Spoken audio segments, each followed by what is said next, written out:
Well, could we start, please? Yes. Could you hear me? Yes. Well, good morning to you all. Thank you very much for coming today. Welcome to you all, coming from wherever you come.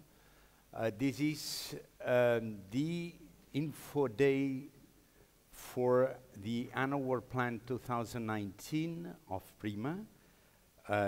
The program is about to be approved by the Commission, so unfortunately, whatever we say today, and this is something that we'll be repeating during all day long, is just preliminary. We still don't know whether the Commission will introduce at the very end some changes, because the program has not yet been approved by the Commission. It was supposed to be approved, but for internal reasons back in Brussels, they are still lagging behind on what they were supposed on the initial calendar. Hopefully, the inter-service consultation will be closed today, which means that the approval will come in the next couple of weeks. After these couple of weeks, we'll be able to publish the call, as you will see today. So that's the first thing I want to say. So this preliminary remark as the provisionality of what we'll be discussing today. The second thing is that this is an info day, is a day that is mainly geared to listen to your questions.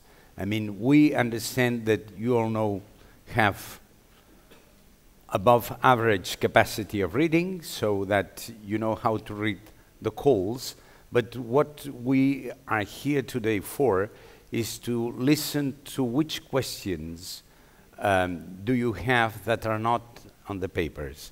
You still didn't read the annual plan, but you know the questions that were raised from the call 2018 and any issues that after our presentation may raise. Please feel free to ask as many questions as possible, because that's the goal today.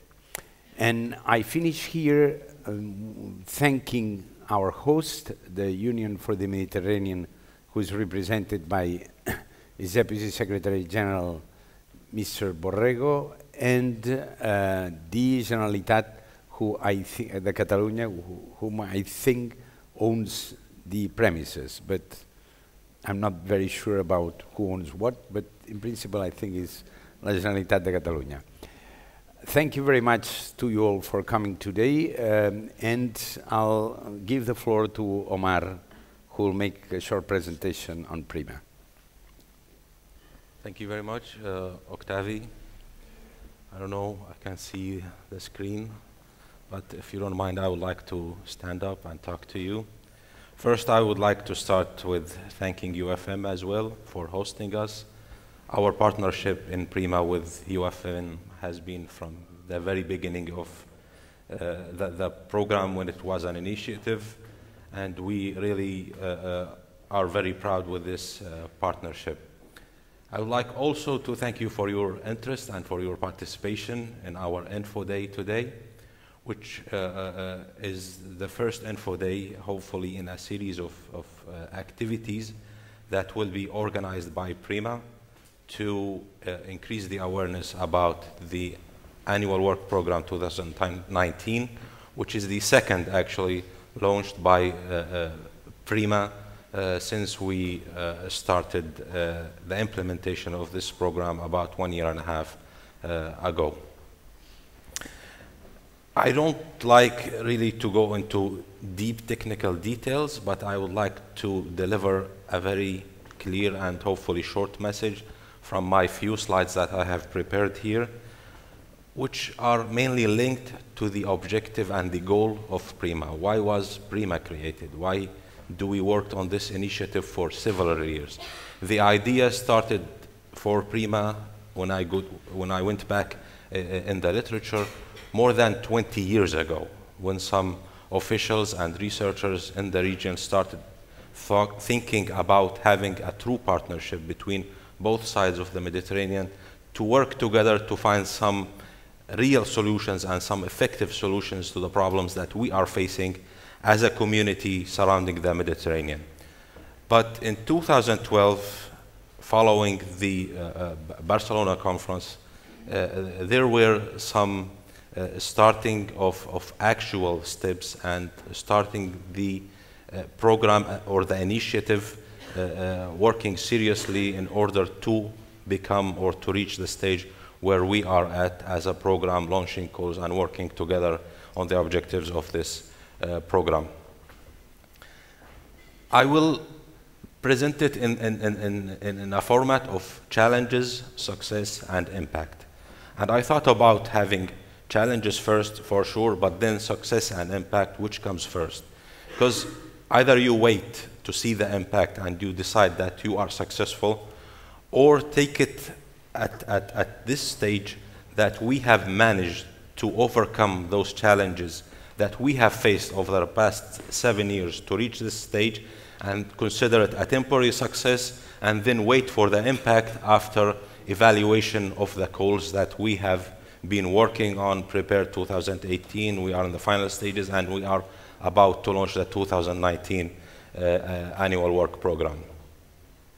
First, the challenges, and I guess that no one of you will be surprised to see this list of challenges.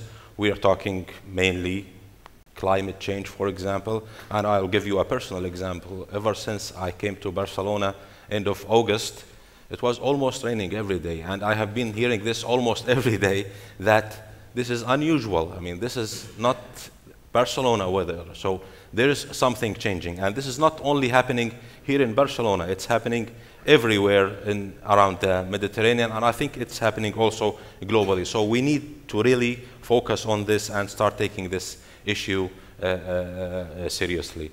Population growth and food security issues, water scarcity, which is also another major issue, unstable agricultural practices, and so on and so forth. So we have those challenges that after long debates and long discussions decided only to focus on some of these challenges, because the region faces so many other challenges, and PRIMA cannot be the only program, or is not the only program that will be addressing everything in the region and trying to find solutions for everything. How to address these challenges? We know that researchers must play a major role. We know that there are several programs. We know there are several groups targeting the challenges that we are talking about, but we thought that alignment of national R&I programs could be one of those ways to address these challenges. I tell you about, for example, I would like to refer to my country, Jordan, where we have some R&I programs and we have some national STI policies and strategies that are published every now and then, and we are targeting those issues at the national level. But if we expand our thinking and we work together with the other countries, mainly if we go around the surrounding countries, neighboring countries, for example, Lebanon, Egypt, Syria, if we go farther, maybe Cyprus, maybe Turkey, maybe Italy, because we are all living in the same area and in the same basin of the Mediterranean. So if we work together and a critical mass of actors and resources, we join that with the alignment of the R&I programs, we could have this let's say, snowball effect if we work together and we unite our powers and strength together. The main features of PRIMA program, and which I really think is the major one, is the two words, they are equal footing. We have created this program to be on equal footing basis, and what that means that we are there to co-decide, co-fund, the activities for the purposes of shared benefits and working together, actually, mutual interest and shared benefit. It's a long-term commitment and orientation. So far, we are a 10-year program, and we are hoping to expand beyond this period, avoiding fragmentation and duplication of R&I, as I mentioned previously in the previous slide, and again, focused on research, innovation, and adaptation of innovative solutions for the problems that we are facing. I would like to say here a message from, let's say, not a scientific point of view, but maybe more towards the political point of view, which we always have this maybe gap or misunderstanding between the scientific community and the politicians or the decision makers, where we really don't have this true, or maybe this linkage is really weak between these two major players in the system, where the scientists cannot really translate the outcome of their science to show to those policymakers what socio-economic impact they could contribute to solving the problems in their countries.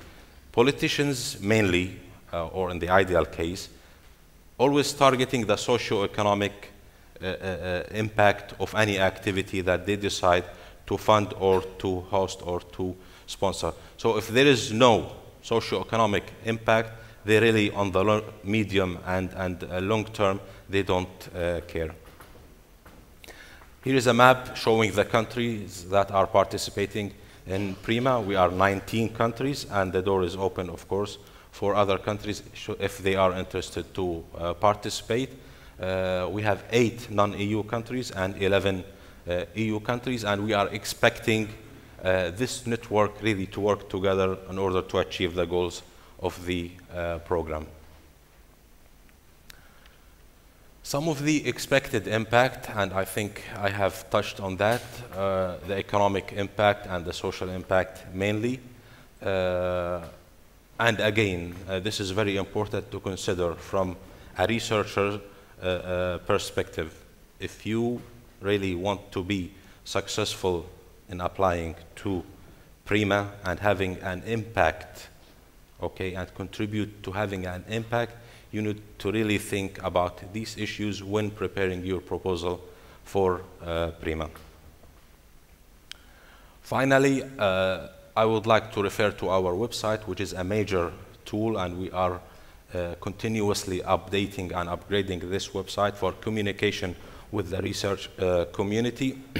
And I think there are many tools there, and I'm sure there are many tools there that are very helpful for researchers, from finding partners, searching for partnership, maybe putting some information about yourself, for being visible for other researchers who are interested in working, for example, with researchers from a certain geographic area.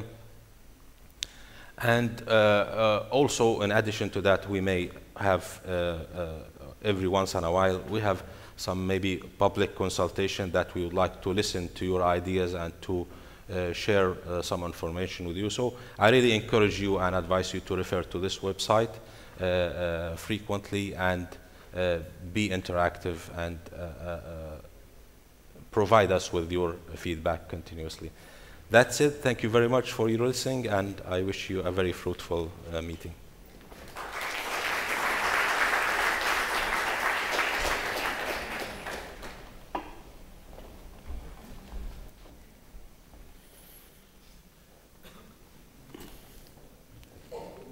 Quando quiser. Muito bem.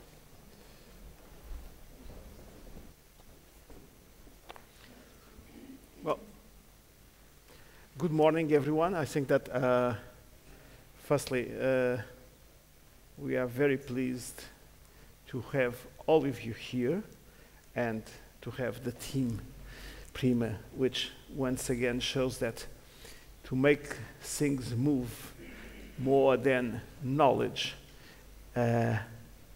and know who, we need to be persistent and resilient. And you both have been, up to now, in this long road, persistent and together with the community and with, of course, I don't want to skip that, with UFM also commitment and its team efforts to make this program move on. And the good news are that finally we may have in the coming weeks an approval of the program. So let's not start working, because they already start, and some of you also in this road, but finally I think that we can move. Well, and that is to say that this is my way to not only welcome the meeting and the PRIMA team, but also to welcome all of you, which are certainly a representative part of the stakeholders that are moving in the region regarding research and innovation activities related with water resources, agro-food systems.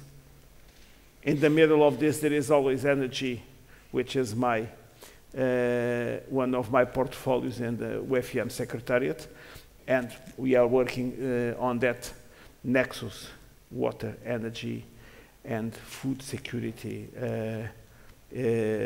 already.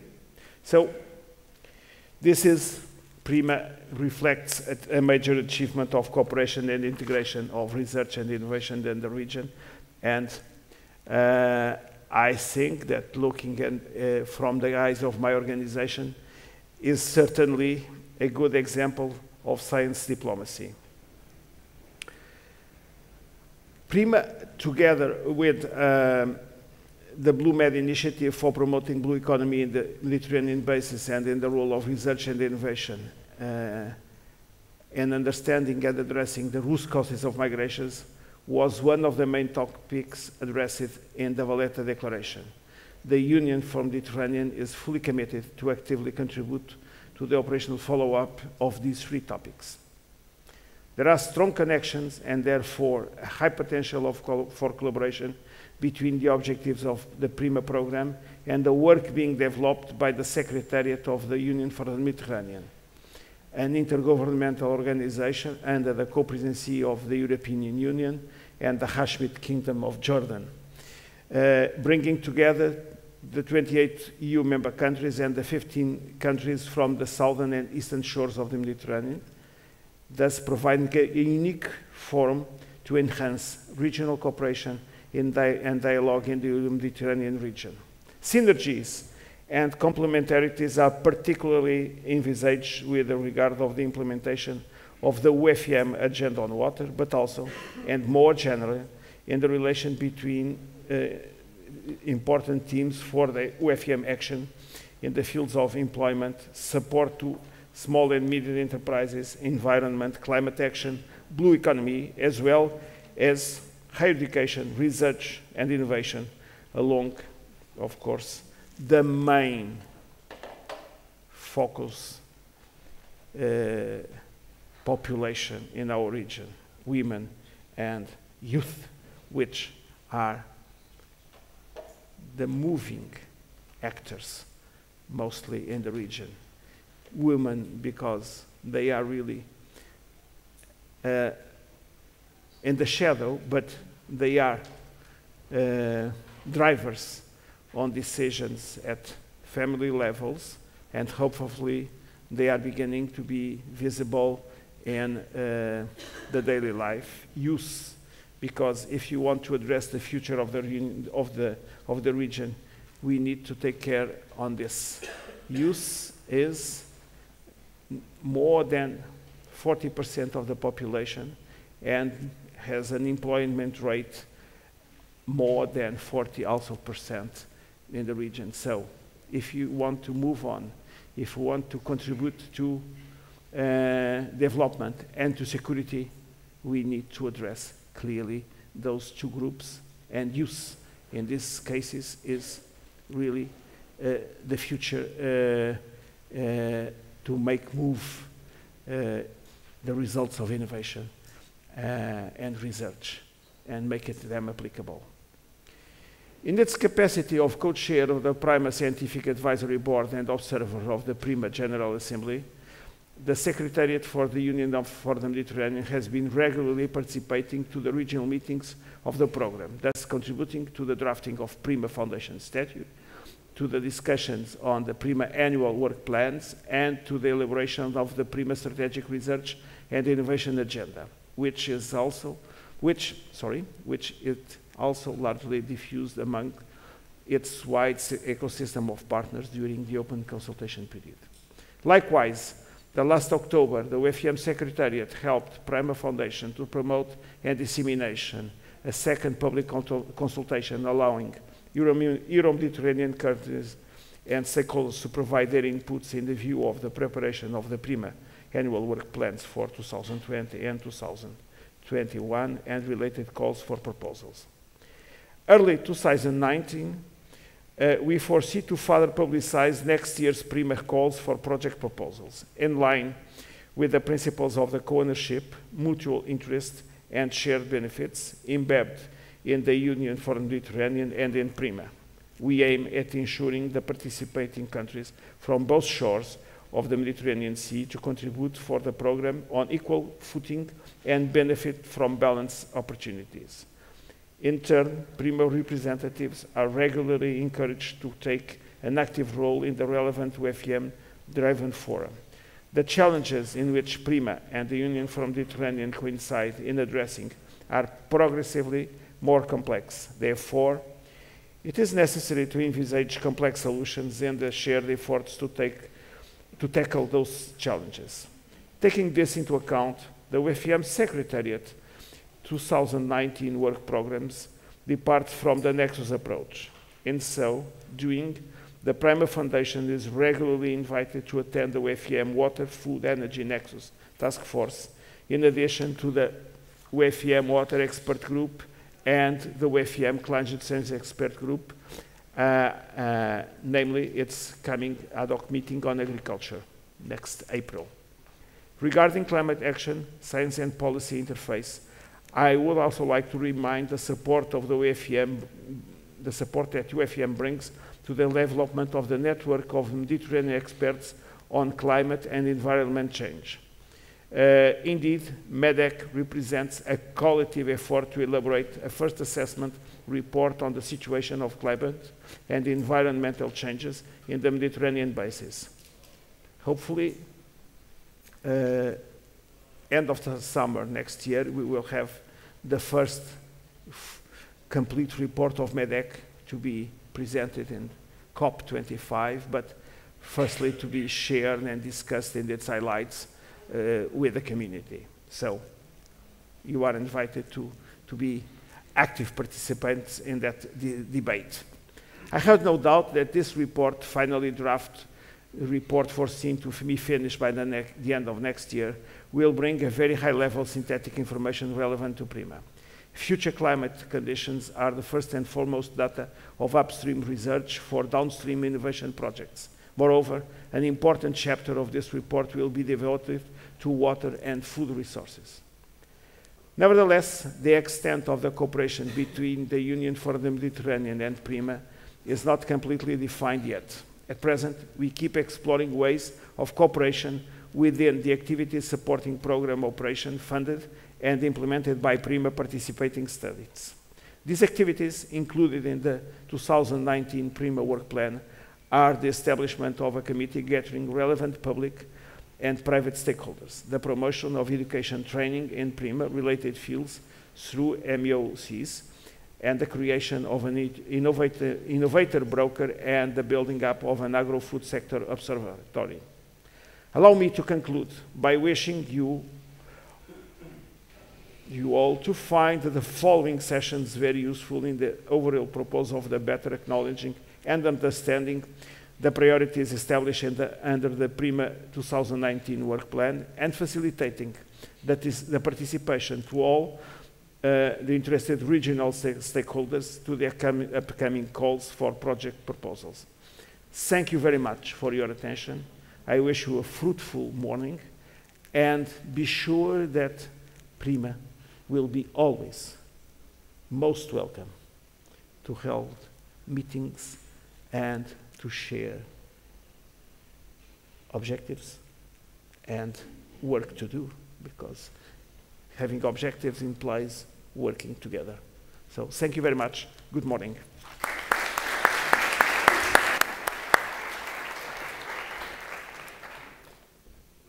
Well, this is it for this first session.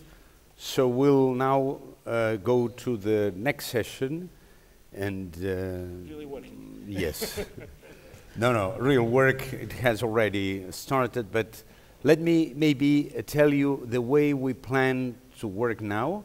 So we'll have two main parts. This morning will be divided into two main parts. The first one will be more on the scientific content of the call. That is, it will make a little bit reappraisal on what happened in the call of 2018. Then we'll go to what the main novelties that appear in 2019, and then each of our project officers will explain you each one of the main sectors of the call for 19. Then we'll break. You'll have the opportunity to ask as many questions as you wish. And we'll go to the second part of this morning with, first of all, some practicalities on how to apply, how to make a proposal. Many of you are experts, but maybe you can share also your experiences, what went good, what went wrong. Then we'll have a presentation by our colleagues dealing mainly with the legal issues and the financial issues. And this will be it. Then we'll have questions and answers again.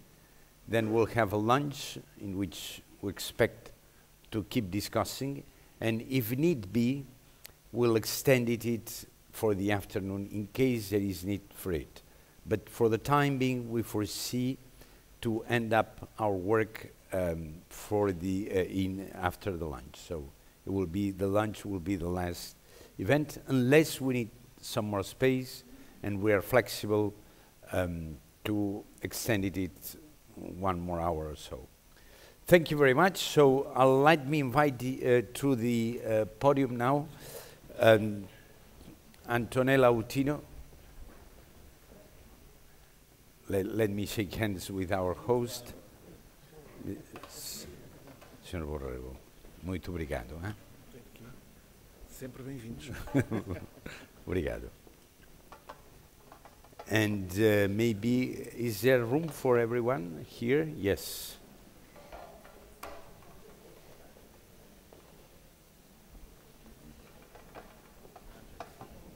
So let me, first of all, well, let me remind you that there is a streaming on that displaying all the session today. So to those following the streaming, good morning to you all. And let me now introduce our colleagues. Those are our colleagues from the PRIMA staff. Some of them very newcomers, but others already with several months' experience in working almost on our own to launch, well, to launch and manage the first call. So I'll start, well, when the technology allows us. And I'll see. Yes.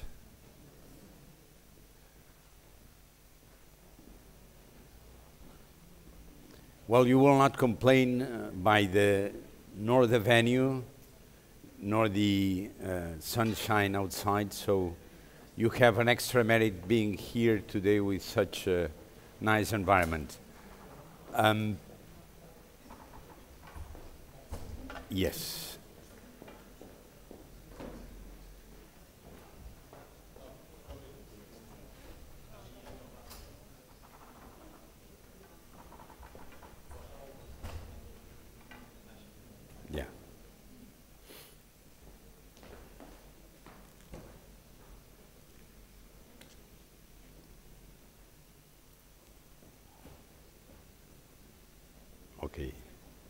Yes, thank you very much. So, before anything, I want to introduce the staff. Antonella Utino, she's a project manager. She's the only woman, regrettably, but this is how it is. Marco Orlando, he's the project officer responsible for water. Fabrice D'Entresangle, he's the project officer responsible for agriculture. Mohamed Waghi, he's officer responsible for food.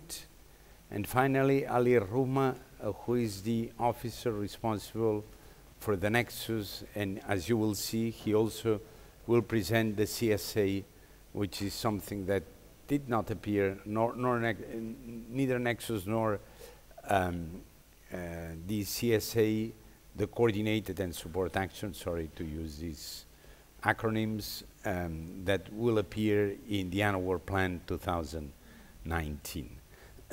Let me just,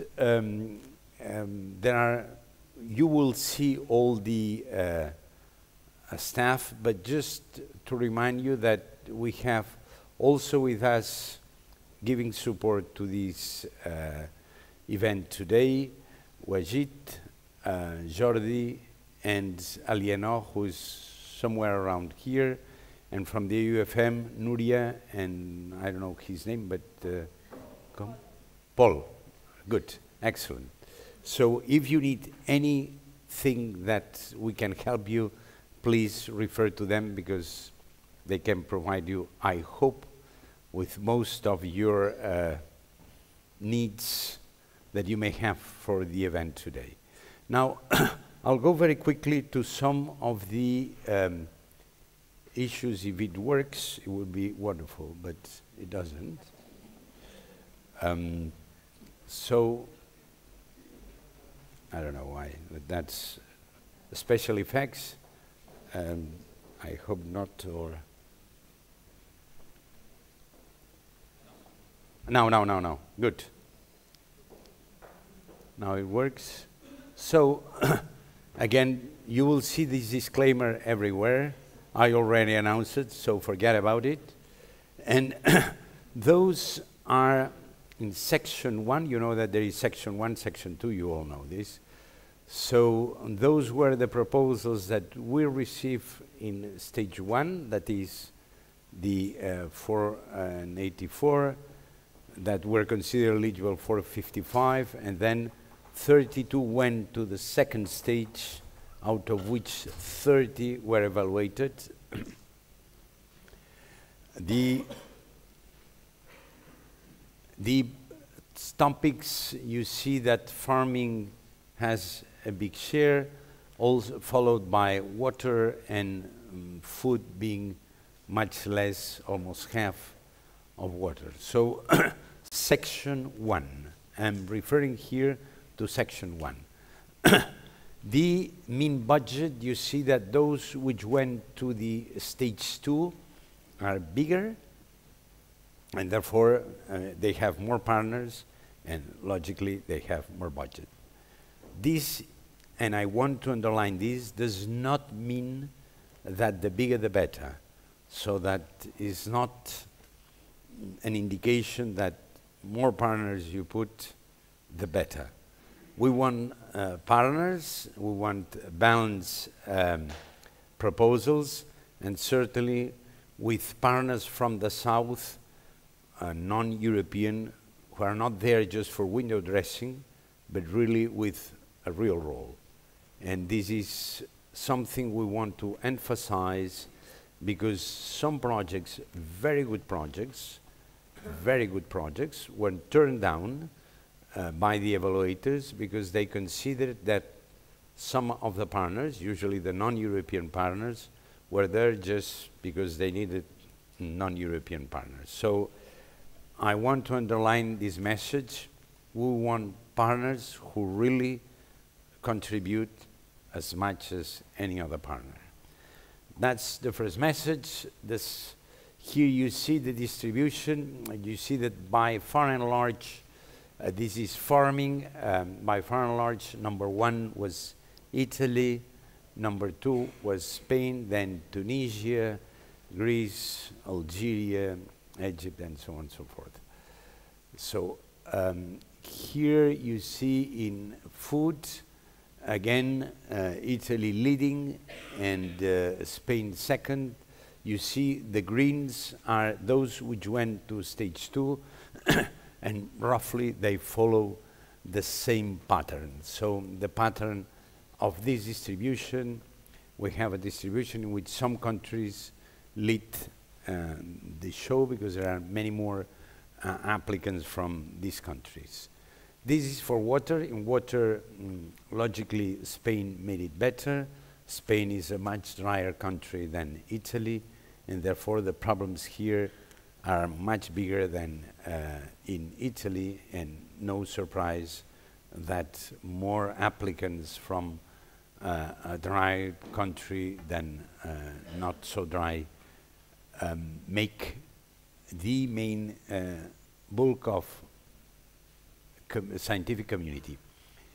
You see that the number of partners by far and large are public, which means universities and research centers, a little bit of SMEs who made it pretty well compared to others in the at the second stage, but still we have few proportion from the private sector. And another message I want to convey to you is that we need to have more private sector partners. And this is important because one of the goals of PRIMA, and Omar already told you this at the very beginning, is that we have projects which have an impact. And having an impact means that we need to be closer to translate the outcomes of research into either products, services, or policies. And we need to really make that approach, and SMEs especially, but the private sector in general, helps for this transfer of knowledge from the outcome of research to the real applications. Section 2, you will see that we receive roughly a similar number, 396, which translated in 362, which went to 94, because we were supposed to be funding 30 projects. And we wanted to ensure that at least we have triple a success rate of 30%, which means that we have triple the projects that we can fund. So in the end, we had 43 for farming, 30 for food, and 21 for water. The distribution of countries, the pattern is very similar to the section 1. You see that is led by Italy, then followed a little bit far away by Spain, and by Tunisia, which is very close to what the number of proposals in Spain. And in the second round, Tunisia and Spain were equal at the same level. Again, here we see that those selected have more partners, more budget than the stage 1. Again, this is a trend that we see consistent in stage 1 and 2, in section 1 and section 2. Both when they go from stage 1 to stage 2, there are proposals with more partners and more budget. But this is just a little bit of increase, yes, 10–15%, but don't, again, I insist, this doesn't mean that the bigger the better. The type of institutions, exactly, I mean, very much the same as we saw in section 1. You see that agriculture here was even more important than in section 1, so it took almost half of the proposals, and which again went down to at the second stage were more or less the same. Maybe the only difference with between section 1 and 2 is that section 1 had more water and section 2 had more food, but not with striking differences. But I think that this is what we see, and it has a value it has. Those are the ones which went to, were finally selected. We're in that list. This is a complex negotiation because we need to find the agreement of all the funding agencies. But you see the topics that are more popular, and those, there is one topic which didn't make it, will have no projects in the end, but the distribution is not very disparate. So, as you see, the main problem we had in this first call in 2018, the number one problem is a low success rate. That is, we had for section 1 a success rate of 2%, which is very poor, and in section 2 between 6 and 8%, depending on the calls. And again, this is very poor. So we are very concerned because in the end, a program with such low success rates needs to manage frustration among the applicants. And this is not very nice for a program to do, to have as a main activity. So we did something to improve it, although the main reason for this low success rate is the lack of budget. So the budget in section 1 was 50 times what was available, and 50 times mean that we would need 1 billion euros for the call, which is, forget it, I mean, we don't have that money, nor any dream of it. But we did something. And what we did is that for 2018, we increased the budget in section 1 by 10 million, which is, you will see that it's 50%, but in fact will help not much because it's not 10 million that we need, as I said, but 1 billion. A little bit of increase in section 2, so all in all, it is from 51 million to 63 million. The increase, we increase also the number of the projects, and this we did it by making the projects available for section 1 a little bit smaller. So instead of the rule of 2 million will be around 1.6 for each. So we expect to be able to fund 53 projects coming from 39. Not a striking difference, but there is what we can do.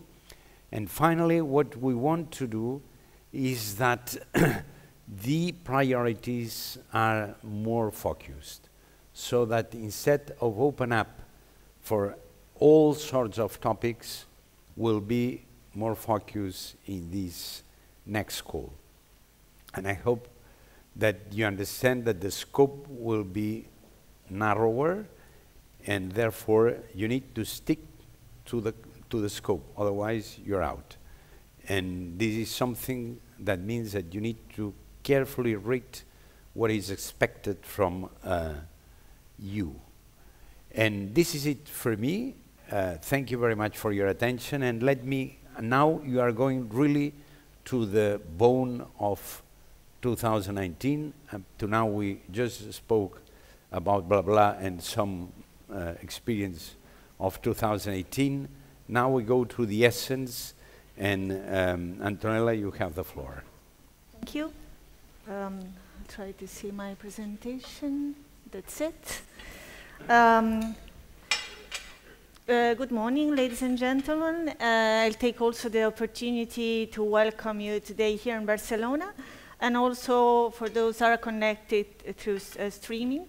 And I would like to thank you for your, I would say, enthusiastic participation today. In my presentation today, I will give an overview of how the Annual Work Plan 2019 will look like. And I will not go through the details of the topics. My colleagues, project officer, following my presentation, will go in through them. I will try to highlight priorities and orientation laid out in Annual Work Plan 2019 and the novelties that have been introduced this year. So I will go through the content of the calls, the type of action, the budget, and also the timing, the foreseen calendar for the forthcoming calls. PRIMA intends really to enhance the innovation potential in the Mediterranean area.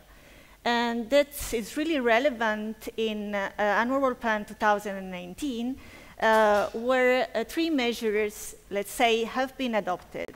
The first one is to open the way in some topics, as you will see later presented by my colleagues, the way to the living labs, which are an open innovation model you should be familiar with as well, and that have been introduced in some topics, as I said. The second is to promote this year, even more than we did in Annual Plan 2018, the multi-actor approach, which is an approach which you should be familiar with as well. And thirdly, by increasing the number of innovation action from 1 innovation action that have been considered in Annual Work Plan 2018 to 2 innovation action, which lead to action that are more close to the market. Sorry, I will go very quickly through this point, just to say that the living labs are some instruments that have been, the living labs have been introduced in topics, in particular in the farming. They are some smart instruments that foresee the engagement of end users in all the process of the innovation, of the development of the innovation process. And they consider the cooperation of end user in the co-creation, co-validation, co-testing of products and services, and we think that it is the way to produce innovation. As for the multi-actor approach, this approach you'll be familiar with, as I said before, because they are considered in Societal Challenge 2 in the frame of H2020, and this an approach that considers the participation of many stakeholders in all the life of the project from the beginning. Another feature of this Annual Work Plan 2019 is that Annual Work Plan will focus this year in the water, environment, food interconnections, called also the nexus, the WEF nexus. You'll see there that the energy is not being considered because it's out of scope in our strategic research and innovation agenda. So please consider this when you are writing your proposal.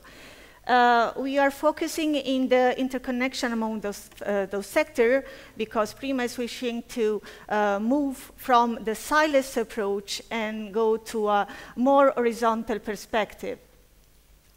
This approach aims to the use of the more sustainable use of natural resources, and this is also contribute to the United Nations 2030 Agenda and Sustainable Development Goals. As you see, the Sustainable Development Goals, there's 2, the 6, which are referred to the food, the production and water, and also other that are also related with those one. Capacity building. This year, more than the previous year in 2019, capacity building activities are really welcome in your project. So consider them because they are really relevant. And finally, the focus on impact. PRIMA really intends to focus on the impact of your project. The program will be monitored at the program level and at the project level, and this will be done through the key performance indicators that are described, indicated in the Strategic Research and Innovation Agenda. Some of those key performance indicators could be used in all the projects since they refer, for example, to capacity building activities. Some other will refer specifically to the thematic area, and so you have to choose and to consider the one that you feel more appropriate to your proposal. But it's very important that you refer to these KPIs and to provide the data related to the KPIs and also the timing when those KPIs will be delivered. This is very important in the evaluation of your proposal, and so please keep this in mind when you are writing your proposal. This is the structure, how the program will be implemented. If you have written a proposal for 2019 calls, you should know about it. It is the structure, how the program will be implemented. It refers to the decision, the PRIMA decision with the decision 3024 that has been provided in 2017.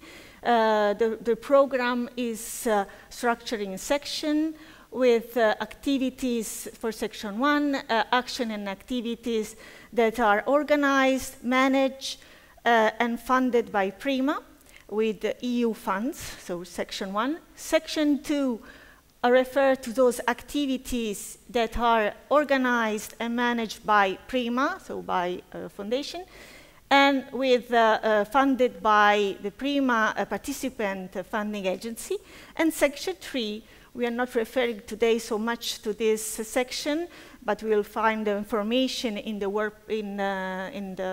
PRIMA website, refers to those activities that are fully organized, managed, and funded by PRIMA participating state. Okay. Going to the content of the annual work plan, here we refer to the annual work plan 2019.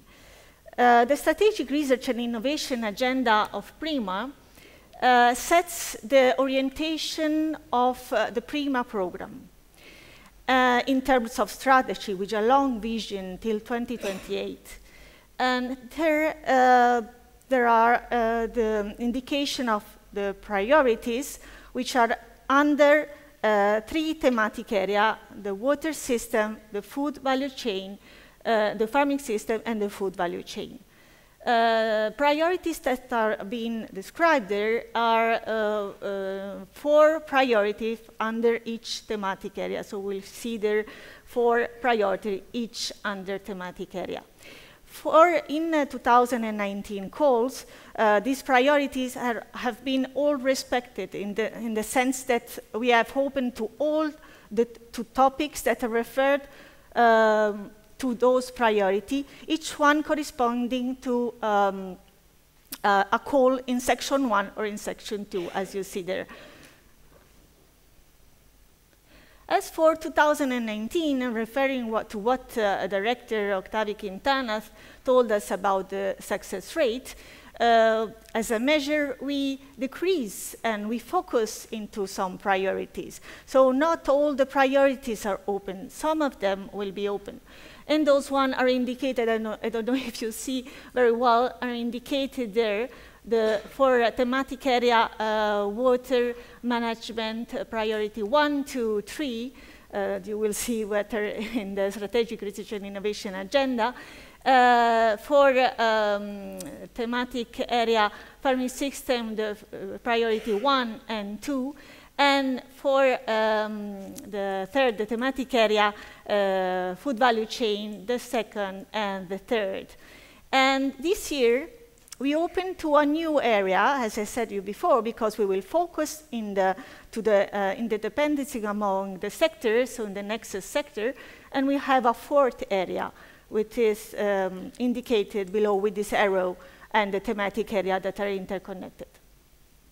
Here I would like to show you the allocation of the topics to the 3 thematic area, and we will have this year 3 topics under thematic area water, 4 topics under the thematic area farming system, and 3 topics under the thematic area food value chain. Then we have 2 topics in this new area called nexus area, where we will deal with the issues of the interdependencies among the sectors. Those are in section 1. Summarizing, this year, there will be, for section 1, 4 calls. 1 for each thematic area, as this year, and a 4th additional call on the thematic area nexus, with the 2 topics that I told you before. In section 2, we'll have a multi-topic call as this year, where we will consider the topics related to the 3 thematic area as well.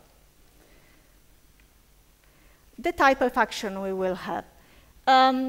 For section 1, since they follow the rules of H2020 rules, we'll have research and innovation action as in H2020, going from Tier 3 to Tier 5. For these funding rates, I remember, is 100%. For the innovation, we will have innovation action with TRL from 5 to 8, with a funding rate which is 70%, but is 100% for no-profit organization. And the CSA, this is another novelty of this one-hour plan. We will have a new type of action. This is a coordinated super action, which is not linked with any of the TRLs.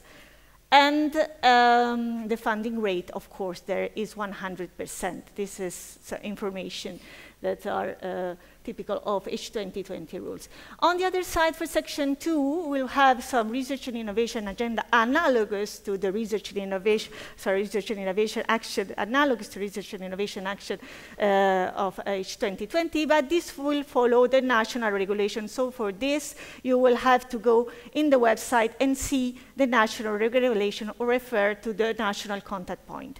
And all this information, we'll find them in the website.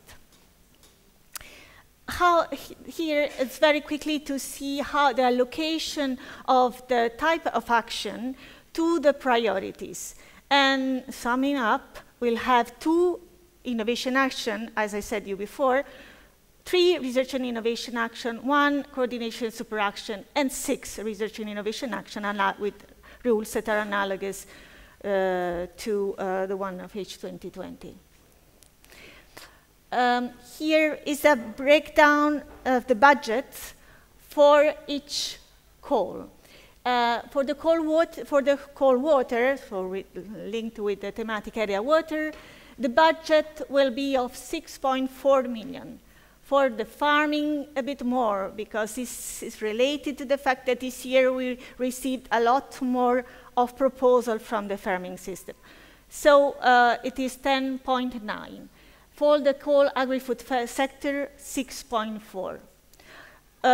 we'll have, as I said, for the call nexus, the budget is 4.3. So the total of this for Section 1, as already announced by Director Quintana, is 28 million. For the Section 2 is 35 million.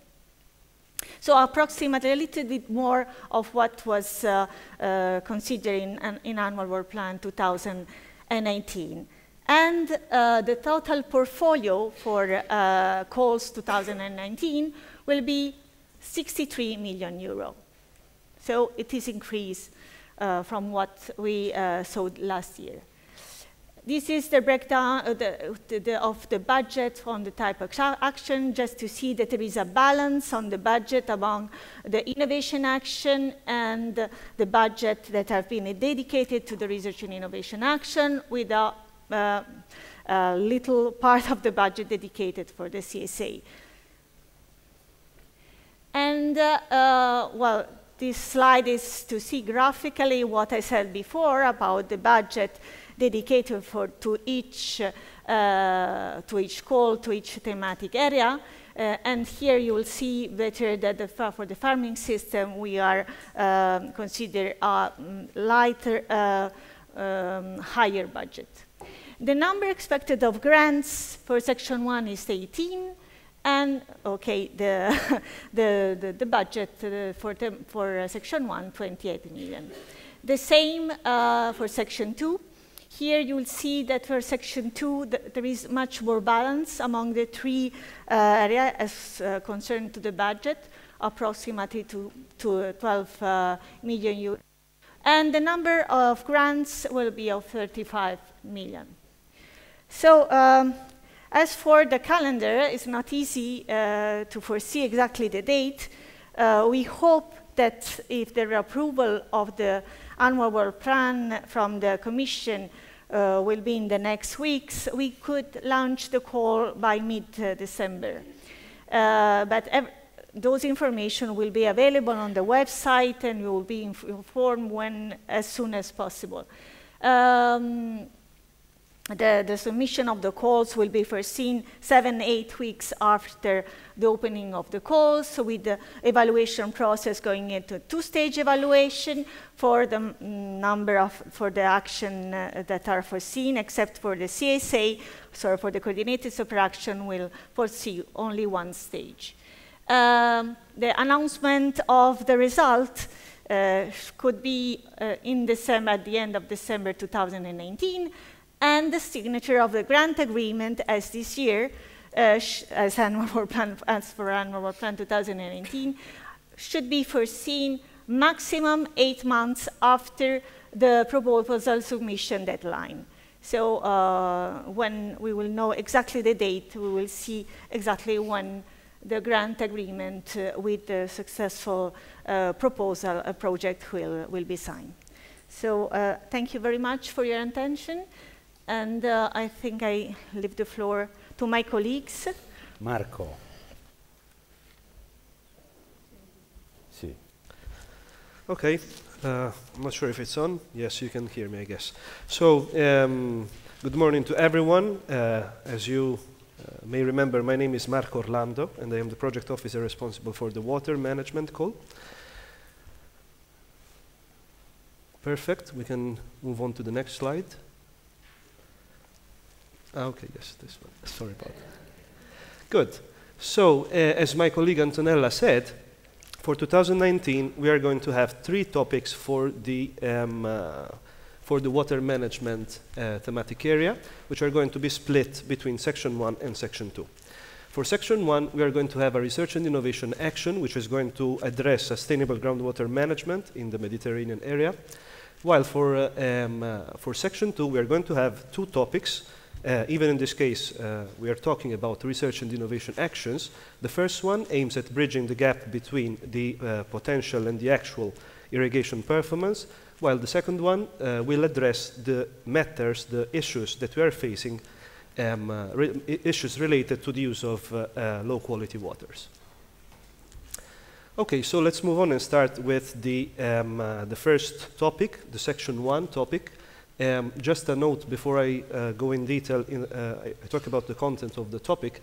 Basically, groundwater management is one of the issues, the priorities, which was among the top ranked in the PRIMA public consultation on the annual work plans 2020-2021, which really means that this is a topic which is important for the MED, and especially if we consider the challenges which are not really straightforward linked to the management of the aquifer water.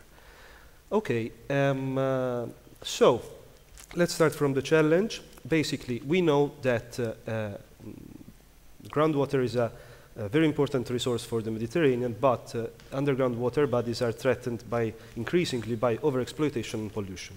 And when we are talking about coastal areas, salinization due to the intrusion of seawater is another issue which is very concerning. So this creates an unbearable pressure, puts under restraints Mediterranean ecosystems and farming activities. So, what is the scope of this call? The scope is to ensure that we find ways to achieve sustainable use and protection of groundwater in the Med. And this namely through the analysis and the assessment of water balance components with a specific focus on quality and quantity risks related to intensive agricultural activities. Now, I've tried to make the content of my presentation more intelligible for you, to kind of give you an idea, a flavor of what the results which we are going to achieve through the actions funded, the project funded, could be. So, obviously, this proposal shall demonstrate technical and technological solutions, and you can see some of them mentioned on the screen: monitoring and modeling tools, early warning systems, decision support tools. However, and this is something that you will hear also from my colleagues, and also I think Antonella mentioned it, and even the directors, what we would like to see in the proposals is an emphasis, a focus on the socio-economic aspects related to the different specificities of the topic. So in this case, the analysis of the socio-economic aspects related to the groundwater management should be part and parcel of the proposals. A very important note, PRIMA is a regional program. PRIMA has to achieve a regional impact. So we are really talking about proposals whose results should be transferable across the Med. So if we are looking at common problems, we have to look for common solutions which are kind of adaptable or transferable across different areas. So this is a very important point. Replicable, transferable solutions. And since Mediterranean cooperation is going on for a few years now, and PRIMA has been launched after a series of regional initiatives which have already achieved results, we think that on these results, upon these results, we should capitalize.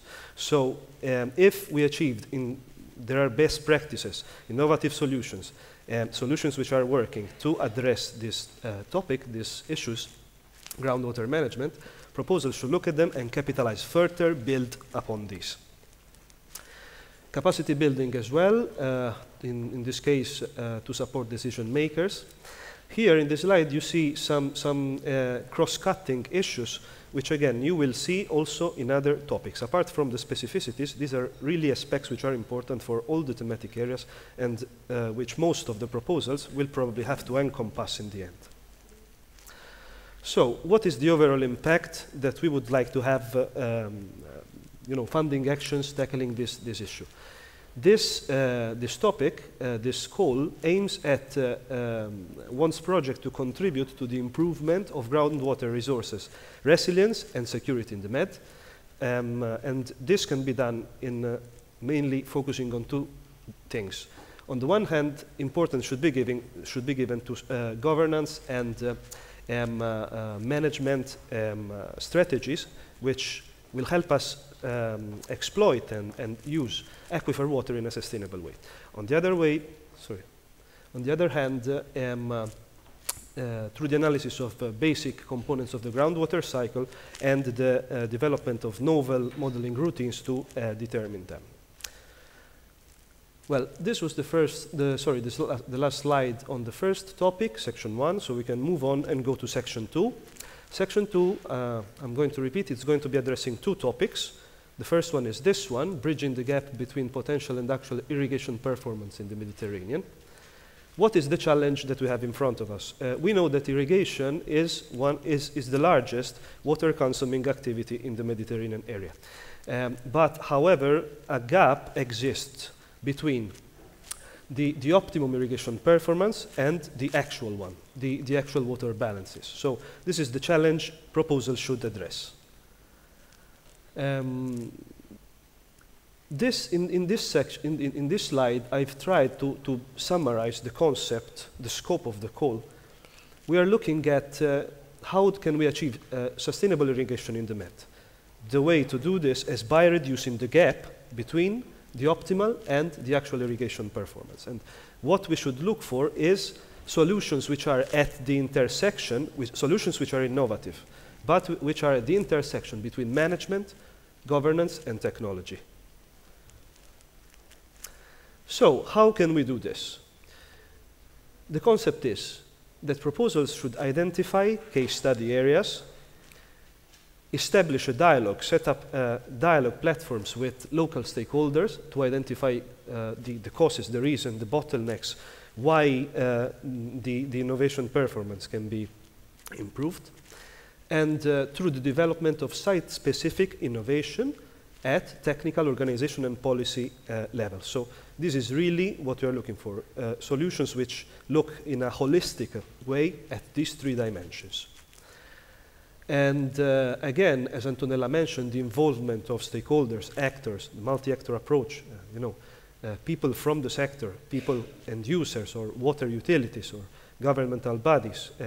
It is important to guarantee not only the uptake of the solutions that are going to be developed, but also the sustainability and eventually the impact, which is what obviously we are looking forward to see. It's not going to be easy, but without building a critical mass of stakeholders, of sectoral actors, this is not going to be achieved.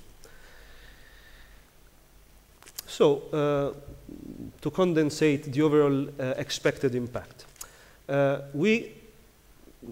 proposal should develop the right water balances and estimate the right amount of water available for irrigation, attain safe water levels, ecological flows, and soil salinity levels, and again, I'm going to put a lot of emphasis on this, contribute to the improvement of skills and capacities of local professionals, eventually contribute as well also to the protection of farmers' income.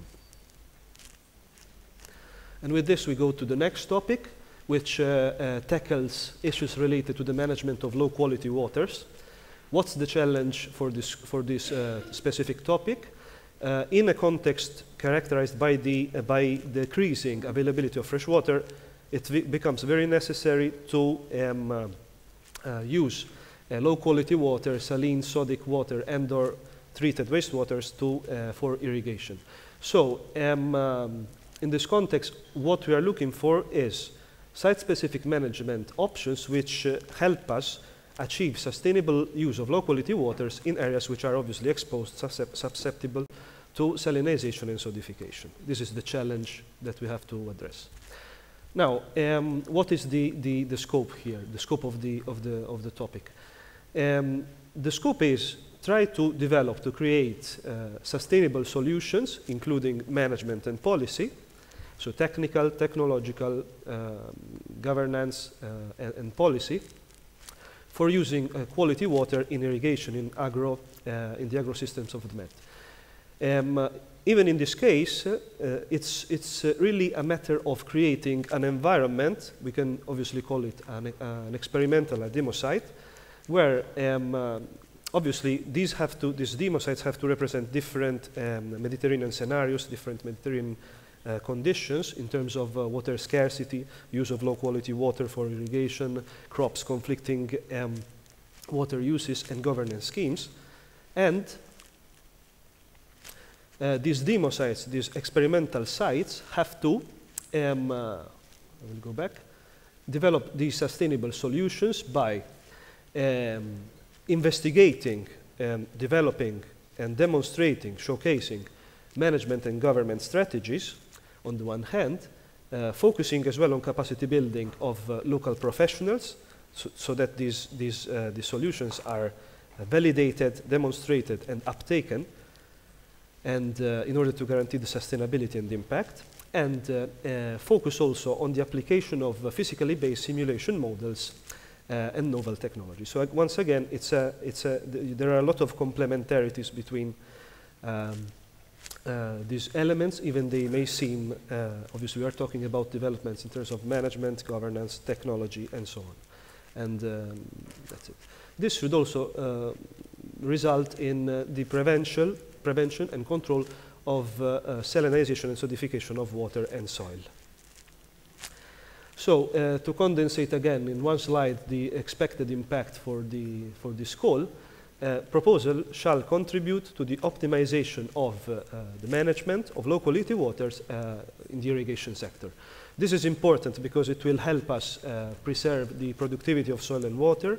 It will prevent social conflicts resulting from the use by different users of water resources of different quality. Again, capacity building for local professionals will help, will guarantee the uptake, the sustainability, and the impact of the projects. Also, two important points. The project, and I put this in the impact slide, should contribute to the integration of desalination and wastewater treatment into Mediterranean water management systems and strategies, and also adaptation strategies on climate change effect on crop productivity, because we are talking about water, but as the Deputy Director said, we have to always bear in mind that there are cross-cutting issues like climate change, which are strictly related to the issues that we are tackling. I believe this was the last slide, so I thank you for your attention, and I give the floor to the next speaker, who I believe is my colleague Fabrice, who is going to give you an overview of the farming.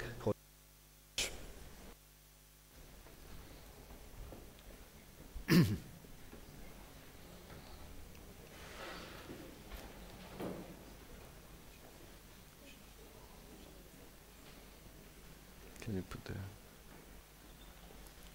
Hello, good morning. So I'm Fabrice d'Entresangle. I will present you the topic under the farming system thematics.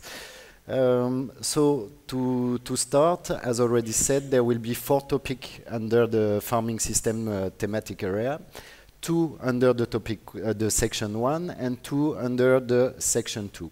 In section 1, we will have 1 research and innovation action and 1 innovation action. And in section 2, both calls are on research and innovation action.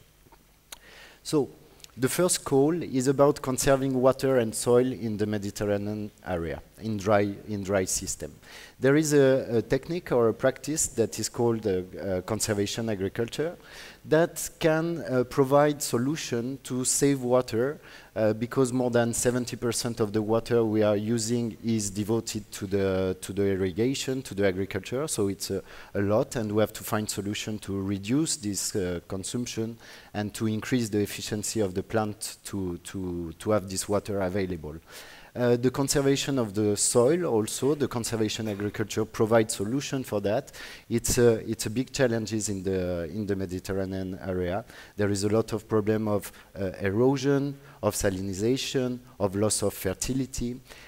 So conservation agriculture that is based on 3 simple principles, that is the minimum disturbance of the soil, the maintaining an organic cover in the field, and to use crop rotation or mixed association of species can resolve part of this problem. It's also a very simple techniques, and that can provide low-cost solution for the small farmers. So this technique has been adopted in a lot of dry area in Australia, in South America, North America, but in Europe and in the Med area specifically, it has not been adopted. So we have to understand why there is this problem. So the scope of this call is to identify the barrier that prevent the adoption of the conservation agriculture in the Med area and to promote the use of these techniques. So the project must have a multi-actor approach. We have already listened that in the previous project, in the previous thematic area. It's very important to gather all the sectors, to gather all the actors together to find solution. Here, so the project can deal to identify the limitation. The limitation can be socioeconomic. Maybe this system is not profitable or is not adapted to the MED area. We have to understand why. Maybe there is a lack of training, a lack of formation of the farmers. There can be technological barrier. Maybe we don't have the right species to use, alternative species to be used in this system. Also trying to identify policy gaps that can be a break in the adoption of this solution. So altogether, the people have to find innovation and solution that can promote the use of these techniques and to widespread these techniques around the MED. So the expected impact is to provide policies, technology, product, whatever, that are co-designed. It's very important to have all the actors since the beginning of the process to be sure the action or the innovation will be adopted by the end user. So we have to find solution for that. Of course, always with the mind of being eco-friendly by decreasing the use of water, decreasing the use of pesticide, herbicide, chemicals, etc. And with the goal of improving the fertility of the soil to continue to produce food and increasing the yield. So for this call, you already seen there is 4.5 million euros with a mean budget per project of 1.5 million. So 3 projects will be funded under this topic. The second topic, it's an innovation action. So this topic is more technological. It's something that should be closer to the market, closer to have innovation. And it's about the sustainability and the competitiveness of the greenhouses and the intensive horticulture. So these techniques, greenhouses, intensive horticulture, are wonderful because they are providing food all around the year. So it has an important economic aspect in the international trade also. But as you may know, I think all of you knows this picture. This system is totally unsustainable.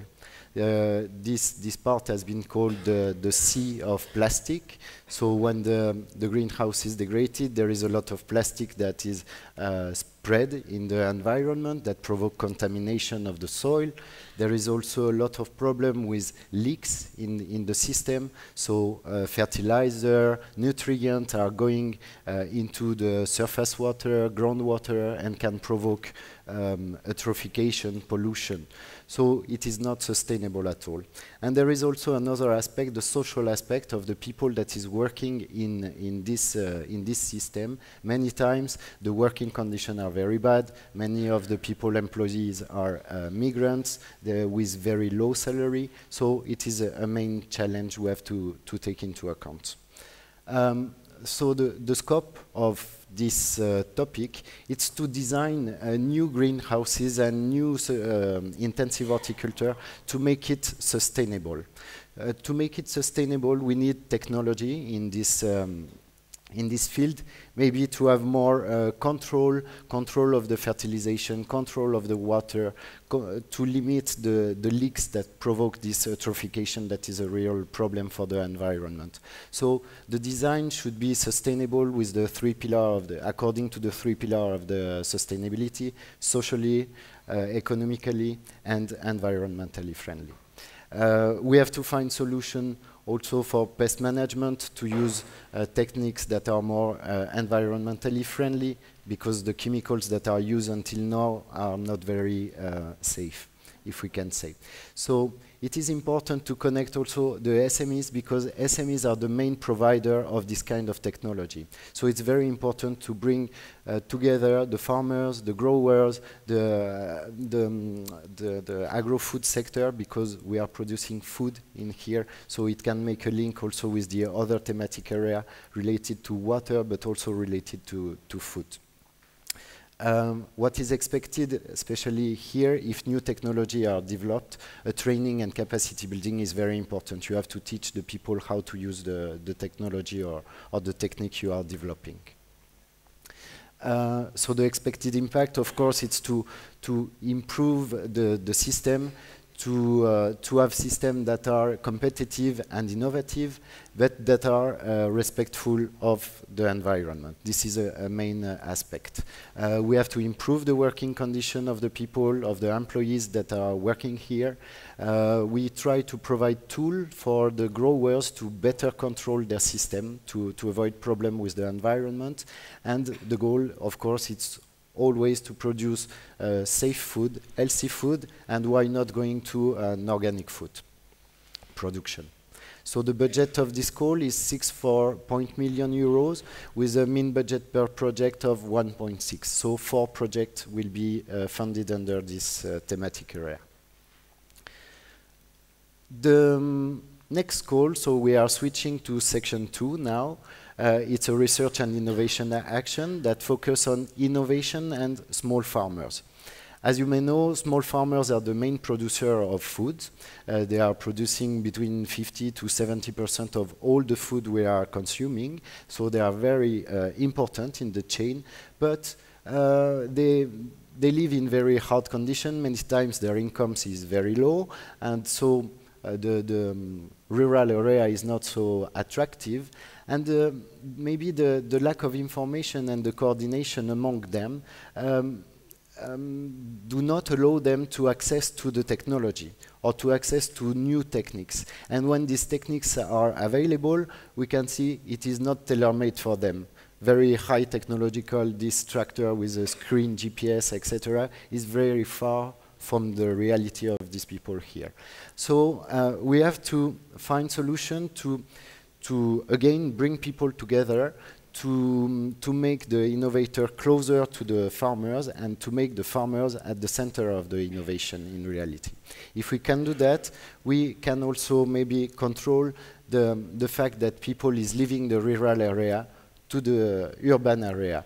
We have to provide opportunities and for the young, and also we have listened this morning for the women. The gender is very important in this kind of topic.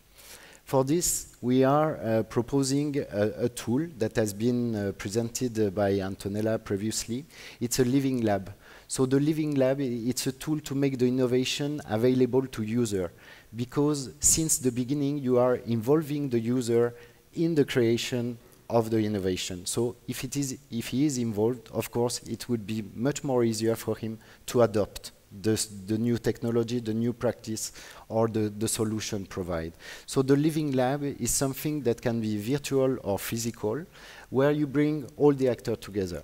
The small farmers, but the agro-food sector, the cooperative, the scientists, the innovators, that have to work together always with this idea of agroecological principle to reduce the impact on the environment, etc. So it's a place to provide solution and also to test solution. This is mainly at the regional level, but it should be very interesting to have different living lab all around the MED and to allow a comparison, maybe to find solutions that are site-specific or to make generalization on the contrary. So all the actors have to be involved here. It's multi-sectorial, multidisciplinary approach. The expected impact is to speed up the adoption of the innovation by the farmers. It's to enhance the sustainability of their farming system and to contribute to a balanced territorial development by giving opportunities to the people to find employment in the rural area that are correct and that can provide correct incomes, if I can say. So this, before starting with the next topic, in reality, this idea of the living lab can be applied to all the calls in the farming, but also in the other thematic area. Really, the idea is to bring together all the actors around the table to find solution together. Because if you find a solution but it is not adopted, at the end it's not an innovation. It stays in the closet and there is no need for that. We need to promote the adoption of this. So this living lab we just talked about can be adapted, for example, also to this topic, the second topic of section 2, that is the use and the management of biodiversity as a lever of sustainability in the farming system. In the last decade, all the techniques we have used have destroyed the soil, have used a lot of water. The monoculture is really a problem. There is a lot of toxic elements that are used to control the pest, because it's a big problem when you have a monoculture to control the pest spread.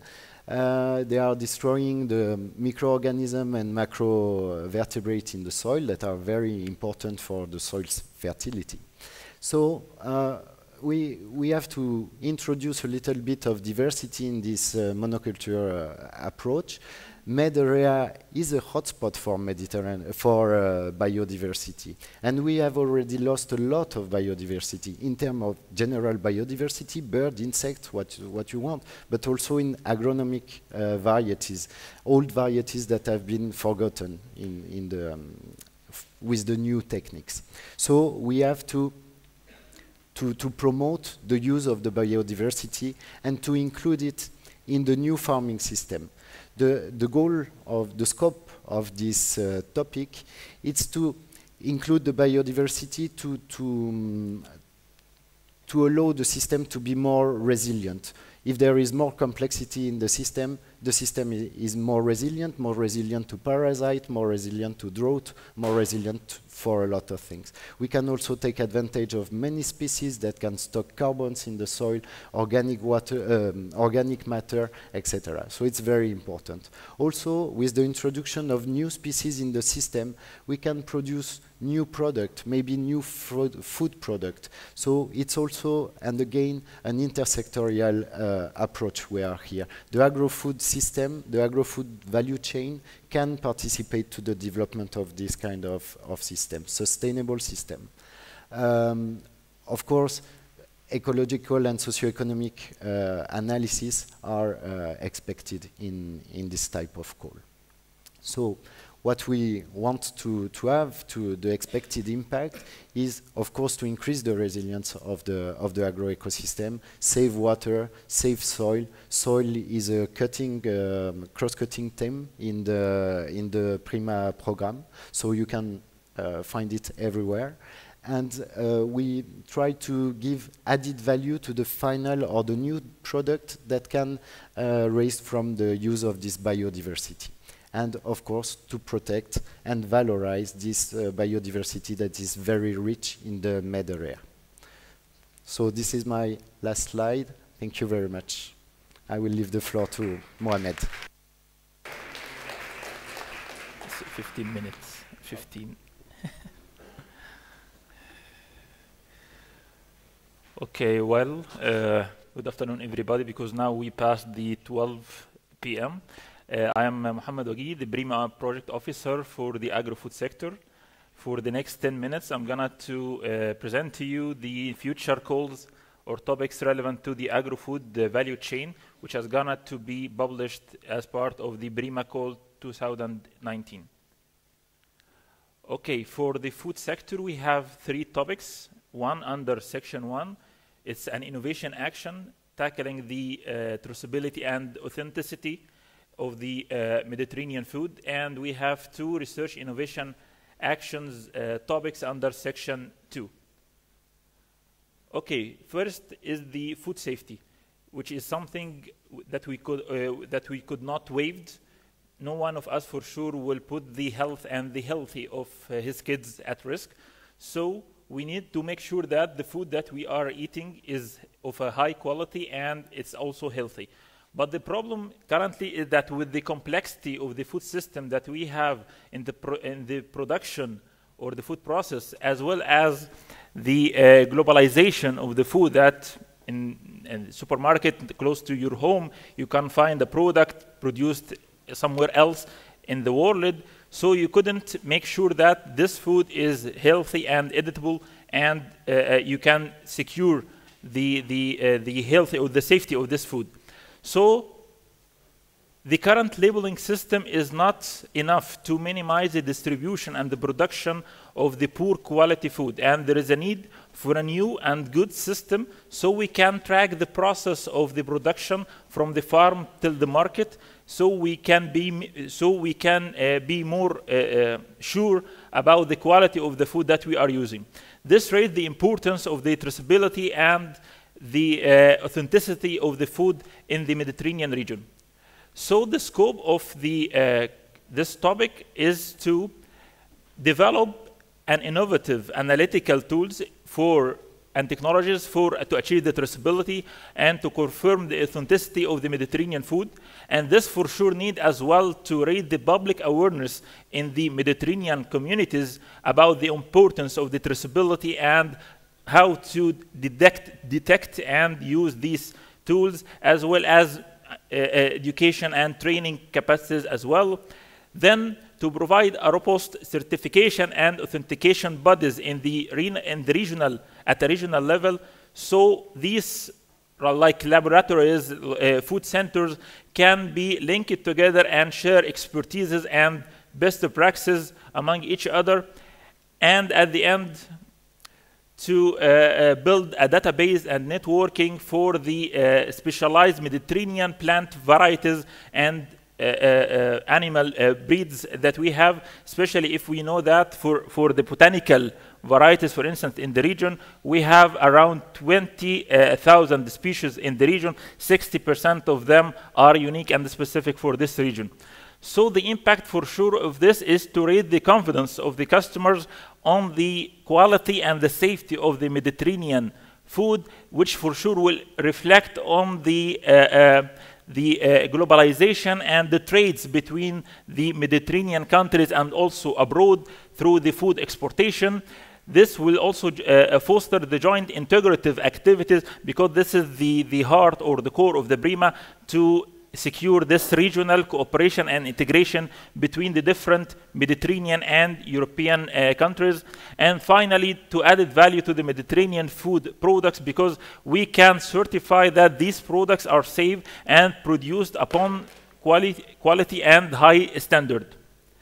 The budget allocated for this topic is 6.4 million euro, and we are planning to fund up to 4 projects, 1.6 million for each, and the project duration should be from 3 to 4 years. Okay, for section 2, it's a research innovation action. It is dealing about other aspect of the food, which is the food security. According to the FAO statistics in 2013, 1 out of 9 persons all over the world are suffering from malnutrition and hunger every day. So this means that we need for sure to increase the productivity of the food that we are producing.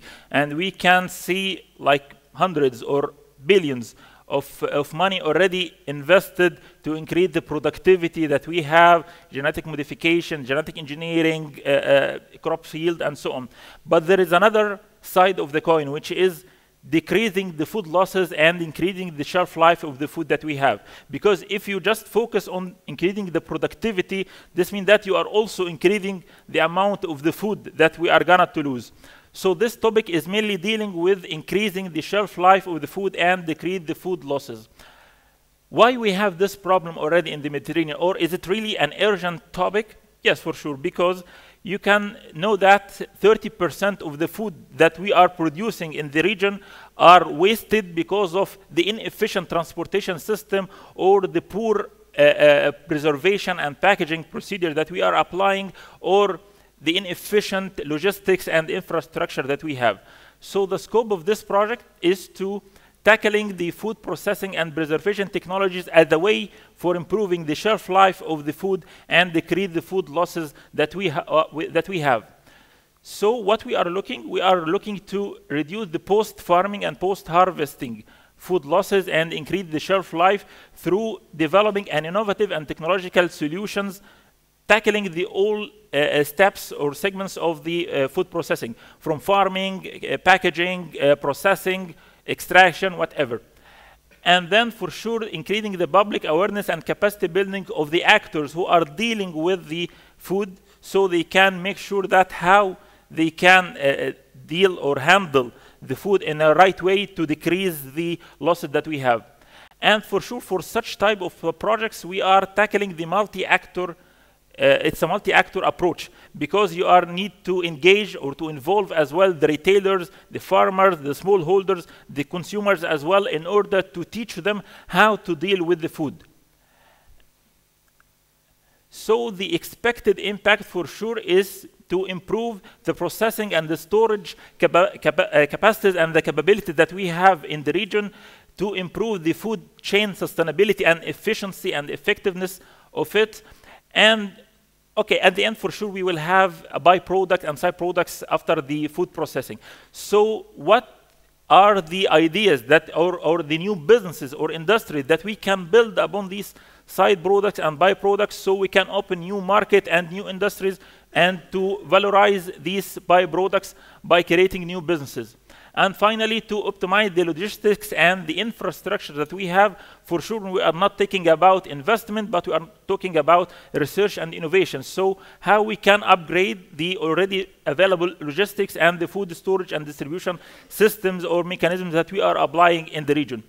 Because this, at the end, will reflect as well on increasing all of these, will reflect for sure on increasing the income generation of the smallholders and creating new SMEs, which will reflect at the end on the overall objective of the Brima, which is creating new jobs and youth unemployment, as already mentioned this morning by Mr. Brigo from UFM. Okay, the first two topics we're talking about, we are dealing about the food or the product itself, but this topic has a different nature, because here we are talking about the main actors that are, or the key players in the food processing system. So the system itself, as we said, that consists of many components. So in this topic, we wanted to understand the interrelation and interaction between the different actors, and how to simplify and make it more efficient cooperation and interaction among the different actors, respecting again the complexity of the food value chain, especially if we are talking not only at the local or national level, but by regional level. So the scope of this topic, which is under section 2, is to strengthen the vertical from production to consumption, as well as the horizontal interaction, which is among the same actors throughout the value chain, in order to make sure they are integrative and they are like talking to each other and cooperating among each other. For sure, again, it's a multi-actor approach, because you need to engage the different actors in the system, from retailers, consumers, producers, suppliers, buyers. And you need to come out as well with an innovative mechanism and tools in order to support the chain leaders, like the chambers of commerce or chambers of food at the national levels, how they can get access to a reliable data and get an evidence-based decision at the end. The main impact of this, for sure, is to build a new business model for the food sector or value chain in the region, to be more effective and efficient in to come out with an innovative planning and decision and management protocols and tools to assess the main actors and players, even if they are at macro level like decision makers, or at micro level like smallholders and the farmers. Innovative horizontal and vertical organizational reorientation, because at the end we are looking to have, that the classical innovation, which is for sure tackled by different topics, but here we are talking on another form of innovation, which is organizational innovation, how we can organize the ecosystem of the value chain in the region, and finally to improve the social inclusion and increase the economic development in the region. And I think this is my last slide. Thank you so much for your attention.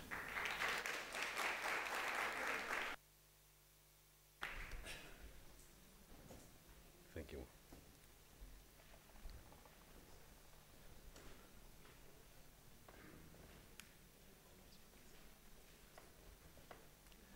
Okay, I will change my position. I think you are very tired, and maybe it is better for you. So my name is Ali Ruma, but in Arabic it's pronounced Ruma. It's not like Ruma. I am in charge of the nexus. I will connect these three guys. It is not very easy to connect them, but I will try. So for the topics that we will present today, we have two topics. The first is the area topic, and the second, the CSA, Coordination Support Action. So, but before I gonna give you these topics, I want to begin by a short presentation of the nexus.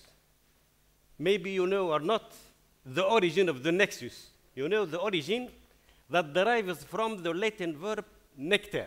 It's not nectar, it's nectar. And when you see nectar, is the connection between several things. Is to study the interaction between them. And if we look to our three components, water, ecosystem, and food. Sorry, energy is not there. But if you look to these three components, these three resources, the idea is to study the interaction between the three resources. Not only the interaction, the synergy. What are the synergy between the three components? The trade-off between the three components. And it's very important to see this interaction because the nexus approach advocates the integrated and the efficient integration of the management of the three resources.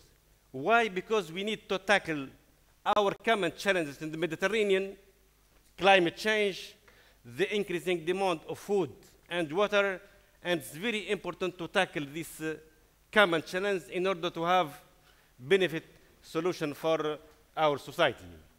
So let's begin by the first topic. The first topic, and I am very happy to see this is nexus for the next call. It's an area research and innovation action called Assessing Social, Technical, Economic Benefits for Across-Sectoral Governance for the Water Ecosystem, Food, and Nexus. What's the question? What's the challenge of this topic? I represent the challenge in this figure. The main important challenge in the Mediterranean is the dichotomy. We have the increased demand of water and food. This increase, but we have in the same time the diminishing availability of supplies. How to solve this dichotomy? It's not very easy. But if we think about this approach nexus, water, ecosystem, and food, it will be a good solution for this dichotomy. The upscaling of the knowledge and tools. Certainly we have a lot of nexus in the region, but how to upscale the knowledge and tools promoting the nexus in the Mediterranean region, and mainly their adoption by the stakeholders. This is very important, and another challenge that will be tackled in this topic. The integration. I speak about the integration and the efficient integration of the three components, because we want to minimize the trade-off and maximize the synergy between the three resources. And of course, we have the most important, the climate change. The climate change is not vertical. The climate change is likely to cross the traditional resources. So the nexus will be a good solution, would be a very important solution to this dichotomy between increasing demand of water and the diminishing availability of resources. What is the scope in the framework of this topic? As I said, there is some existing water, ecosystem, and food. It's not energy, please, it's ecosystem. The existing water ecosystem and food, we have maybe some existing nexus in the region. But we need to assess this existing nexus. We need to identify the obstacles. We need also to identify the solution to overcome the identified obstacles. And the bidder should demonstrate and demonstrate case study on the advantages of the cross-institutional and sectoral planning of the water resource in the Mediterranean. And it's very important that all the stakeholders must be involved, mainly the policymakers and the public sector. It's very important to put together all stakeholders, and I think for the living lab that Fabrice talked about is the living lab in the framework of the Nexus in the Mediterranean could be a good solution to tackle this important challenge in the Mediterranean. Of course, if we succeed to upscale the knowledge in the Nexus in the Mediterranean, I am sure that we can break down and we can break this vertical approach, what you call the disciplinary silo, that it prevents the cross-sector planning integrated management of water, food, soil, and ecosystem. Also, the uptake of the solution by the local and the regional stakeholders. If we set up a nexus, I think that the solution the uptake of the solution by the local and the regional stakeholders will be improved and will be very easy. And of course, the resilience of the farmers, and we have several small farmers in the region. More than 75% of the farmers are small farmers. So if we maybe set up a nexus solution in the region, I am confident that we will help these farmers for their resilience in our region through the dissemination of the best practices. This is concerning the first topic, but I am sure here that if we set up this nexus in the region, maybe we can help to the implementation of several SDGs in the region. And for the nexus, there is 4, if I have a good memory, 4 SDGs, the 2, the 6, and 14 and 15, these 4 SDGs to be implemented in the region. Let's move now to the second topic, is the CSA, Coordinated Support Action. And I'm very happy to see this topic because very interesting in the region. And the main challenge, and certainly some of them have participated in some projects, we have several projects, more than 100 or maybe 200 of projects funded in the framework of European initiative, like ARIMNet, PRIMA-MED, FP6, FP7, H2020, ELA, CBC-MED, and even some projects are funded by international organizations like ICARDA, FAO. So this number of important projects, we have important results. We have very good results.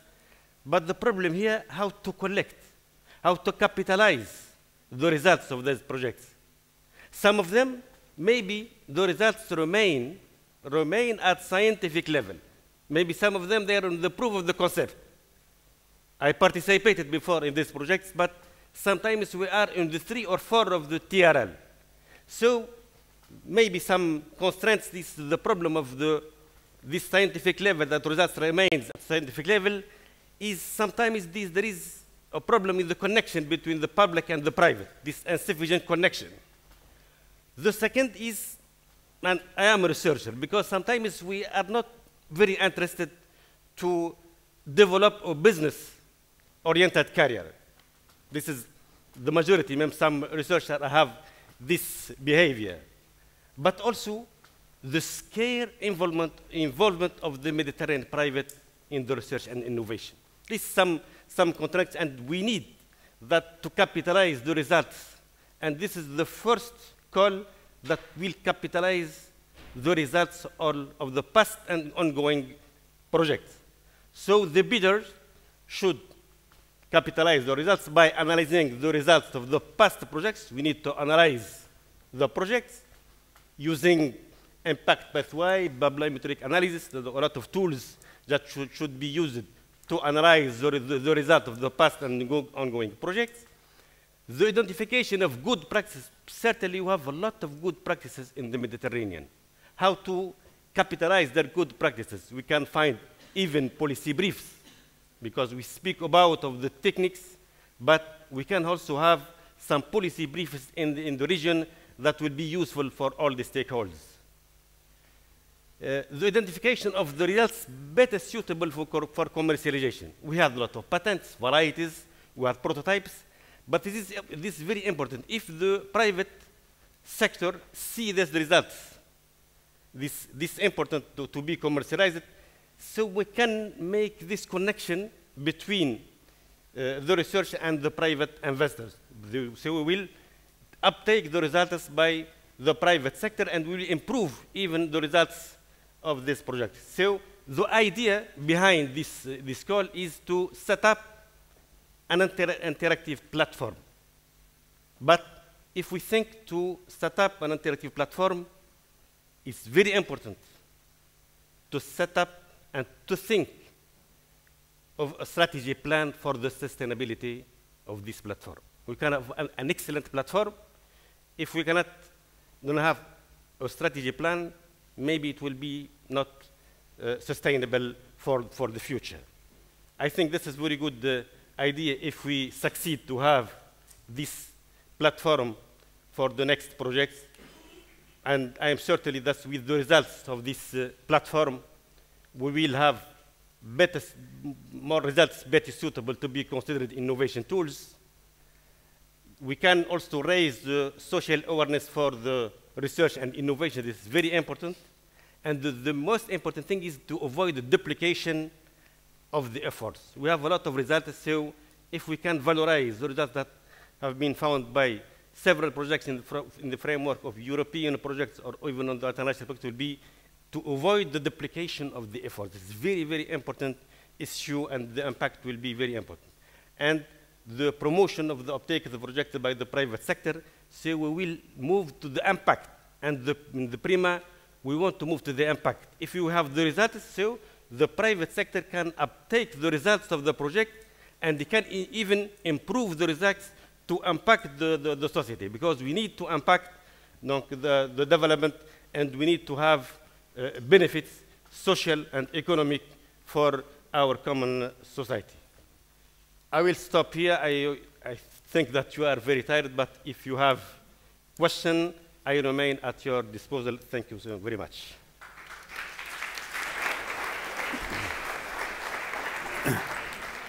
We are really lagging behind, but I think that we should keep, as foreseen, the structure. So I'd like to open now questions, if you have some, otherwise we'll jump to the next set, the next half. So our colleagues are here with microphones, and please, if you have any question at this stage, feel free to. Yes. You're talking a lot about living labs, and you're talking also at the beginning, you were mentioning that you want to increase the partnership, along all the area. Okay, I understand that living labs, it should be connected specifically to a geographical region. So, in a proposal with a living lab, necessarily there will be a lot of partners from this region, and this can be a little bit in conflict with the fact that you need proposals integrating partnership from all around the Mediterranean. How we can solve that? Okay, I'll go into that. Indeed, living labs are attached to a territory, but there are very many experiences in the Mediterranean in which this is already going on. Not only the northern part, but also in the southern part, there are living labs or structures mimicking living labs. So the idea, what we would like to see in these sort of projects is that living labs in, I don't know, a couple of countries in the north, a couple of countries in the south, and which are the differences and what are the common things, and what good practices can be exported one way from one place to another, what good practices could be shared, which could be exported, and also which mistakes were done that should be avoided for others wishing to replicate the model. So this is to provide understanding on when including end users in an innovation, which are, or whether these structures could help these innovations to reach whatever the market, the services, the policies, whatever they are. Thanks. Any other questions? Yes, please. Yes. As far as I understood, clusters are one of the main targets of potential partners in the project. Do you know how many clusters are partners in the selected project now? Which? Clusters. Clusters? Clusters? Yes. I suppose that clusters are interesting partners for your project? Am I wrong? No? So no. Do you know among all the partners that are that have been selected in the project in this year, what is the part of the clusters? How many clusters have you awarded? No, I will not disclose anything that what has happened in the past. So I'm in the current call. But if you are asking on the clusters, I understand that you want to know about the clusters. Yes. And your question is whether the clusters will play a role? Yes. And I can tell you a partnership project can be organized around the cluster, using a cluster as the basis of the partnership, provided it follows. I'm talking about cluster as institution, no? As organization, no cluster manager. Any organization is welcome, provided it sticks to the rules that there should be at least 3 partners from 3 different countries, one from the north, one from the south, the third one wherever it comes from. And the clusters can be organized exactly. I mean, there are clusters following with partners of several countries. And this is a way to present, and you can present a cluster plus other partners that are cluster or not clusters, provided that the whole project makes sense. Because the project needs to make sense, to have a coherence. And I insist on what I said at the very beginning, to include a partner from wherever it is, just because we need another partner from that region. I mean, the project will not fly. And many have been turned down because of this. So be very careful on this. Yes, please. Okay, I will be back on the proposals that, of course, are not to be disclosed because it's under evaluation still. But I'm just reminding when I had some kind of discussion with Omar some times ago about the writing proposals, and myself, I had, let's say, an evolution due to the fact that I had to learn how to do that during time. And when I was applying at the very beginning, for example, to FP5, FP6, I was really unsuccessful because I had to learn. And I discussed it with Omar in Cairo, I thought, about the capability to write proposal and so on. So, are you expecting to put some efforts in activities for capacity building in this direction? Because we may have nice ideas, good ideas, but we cannot, let's say, translate in an effective proposal. And I think that for the audience, that would be interesting also to have someone that could help us to approach this kind of activity to make consortia to help, because I saw that there is a tool for finding partners, and this is a facilitation to build up consortia and so on. So which kind of other activities you are expecting that the foundation will put on for making us more effective in making good proposals. So let me first of all say that the preparation of a project is not eligible as a cost.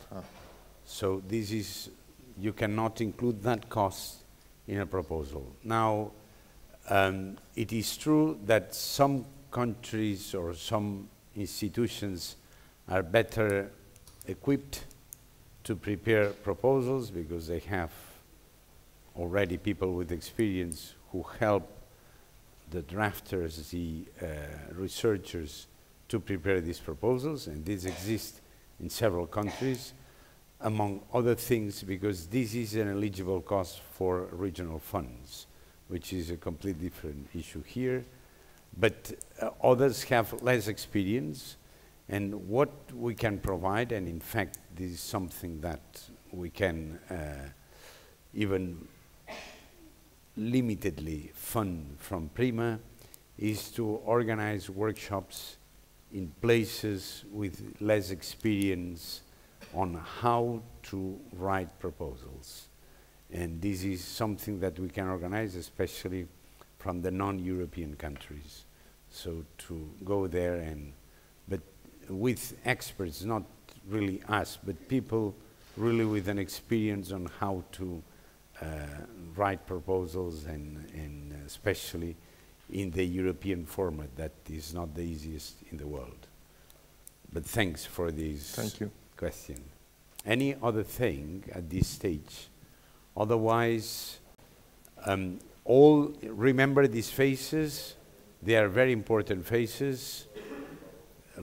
Keep in your memory their faces, because later on you may ask in a face-to-face, if you so wish, any questions related to what they presented. Thank you very much. You did a very good job. And let me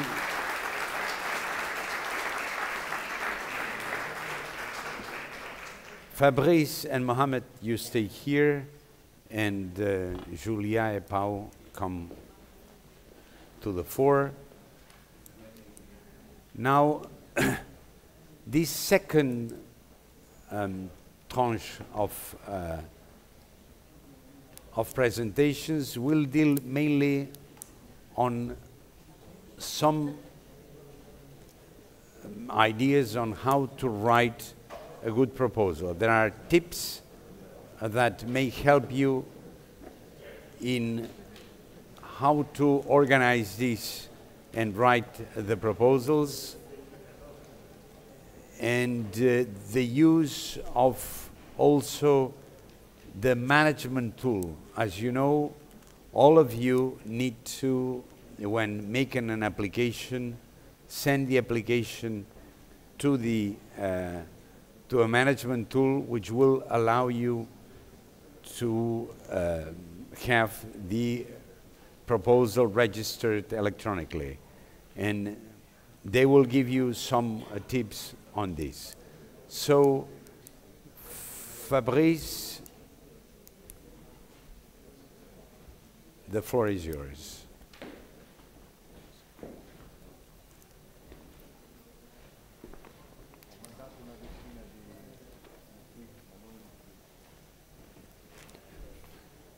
Questo mio.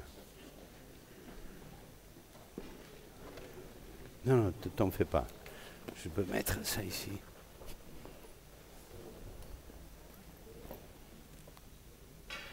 C'est monsieur. Hello. Okay. So, good morning again. After presenting the farming system, I will present you something much more practical. I will focus on the website, where to find the information, how to obtain the template, etc. So it's very practical. It's to help you to submit the proposal. And after that, I will explain you how the evaluation process works. So, as already presented this morning by our vice director, the PRIMA website is the main source of information.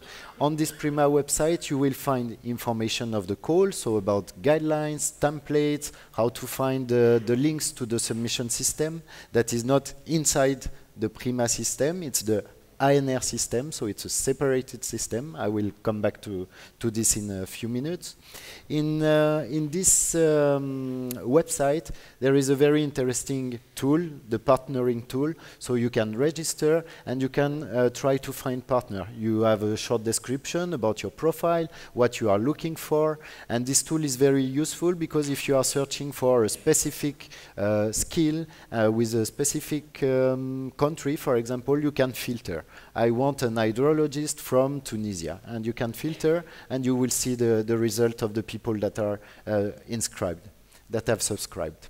Also, we have an expert registration tool. So if you want to be part of the evaluators, part of the evaluation committee, you can register and you create a profile, you submit your curriculum, your CV, and you can be selected for evaluating some proposals submitted in PRIMA. Of course, if you are partner or coordinator of a proposal, you cannot evaluate nothing in the PRIMA call. Even section 1 or section 2, whatever you are, you cannot participate to that. So, to be more focused on the call, so there is a call section with general call information, and when you go to the call information here, so this is the example of 2018 because 2019 is not published yet. So, but when you go inside this this part, you have the description of all the calls. So last year there were 3 calls in section 1, water, farming, and food, and 1 call in section 2. So you can find the 4 calls. Again, you can filter by thematic, you can filter if the call is open or is closed, etc. There are several mechanisms to find the information. And so what you have here, it's the general information about the call, the title, the amount, the type of action, innovation action, research and innovation action, the important date, the deadline for submission for stage 1, deadline for submission for stage 2, etc. There is always a more info button. So when you press this more info button, of course, you have more detail on the calls. In this case, I took the section 2 topic as an example. At the top of the page, there is a button, Submit a Proposal. If you click here, it is where you will find the link to submit your proposal. Because as I told you, it is the French system that is used to submit and evaluate the proposal. So by clicking on this link, you will be redirected to the submission platform. After, there were several thematic areas. So to have access to the full call text, there is a menu. You just click on it, and you have all the information. At the bottom of the page, you have all the documents that are related to the given call. So here, for example, we are in section 2, and there is a specificity of section 2. It's the national regulation. As you know, when you participate to section 2, you have to follow the rules of your country. You will be funded directly by your country. So it's very important to have a look at this. But to summarize, at the bottom of the page, you have all the documents that are useful for you to prepare your proposal. In this case, the annual work plan, the guidelines for applicants that are specific to the section also specific sometimes to the instrument, CSA or innovation action in section 1. You have a handbook for the electronic submission system to know how to submit, what are the documents that are needed. The template, that is very important because it's an admissibility criteria. If you are not using the good template, you can be eliminated for that, so it's a pity because everything is available here. Use the template that are on the website. Don't use anything else. So template for stage 1. After you have the template for stage 2, the part 1, the part 2. I will explain you what is that, and the budget of the template of the budget.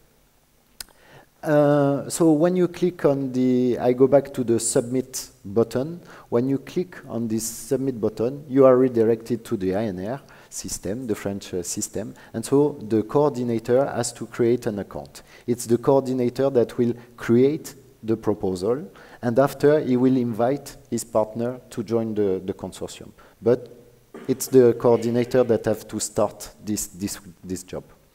Once you have created your account, the coordinator has created his account and the proposal, he has this kind of page, so he can modify the language. It can be in French or in English. You can modify your password, your details of your profile by clicking here.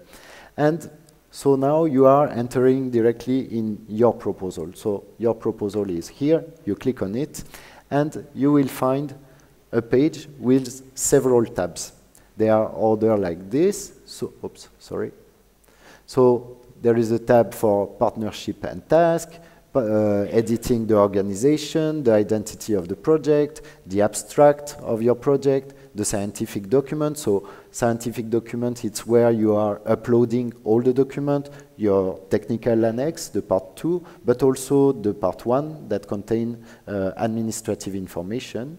And for stage 2 of IA and RIA, you have to upload also your budget, the table in Excel file. For the CSA, it's one step, so you upload everything at the same time.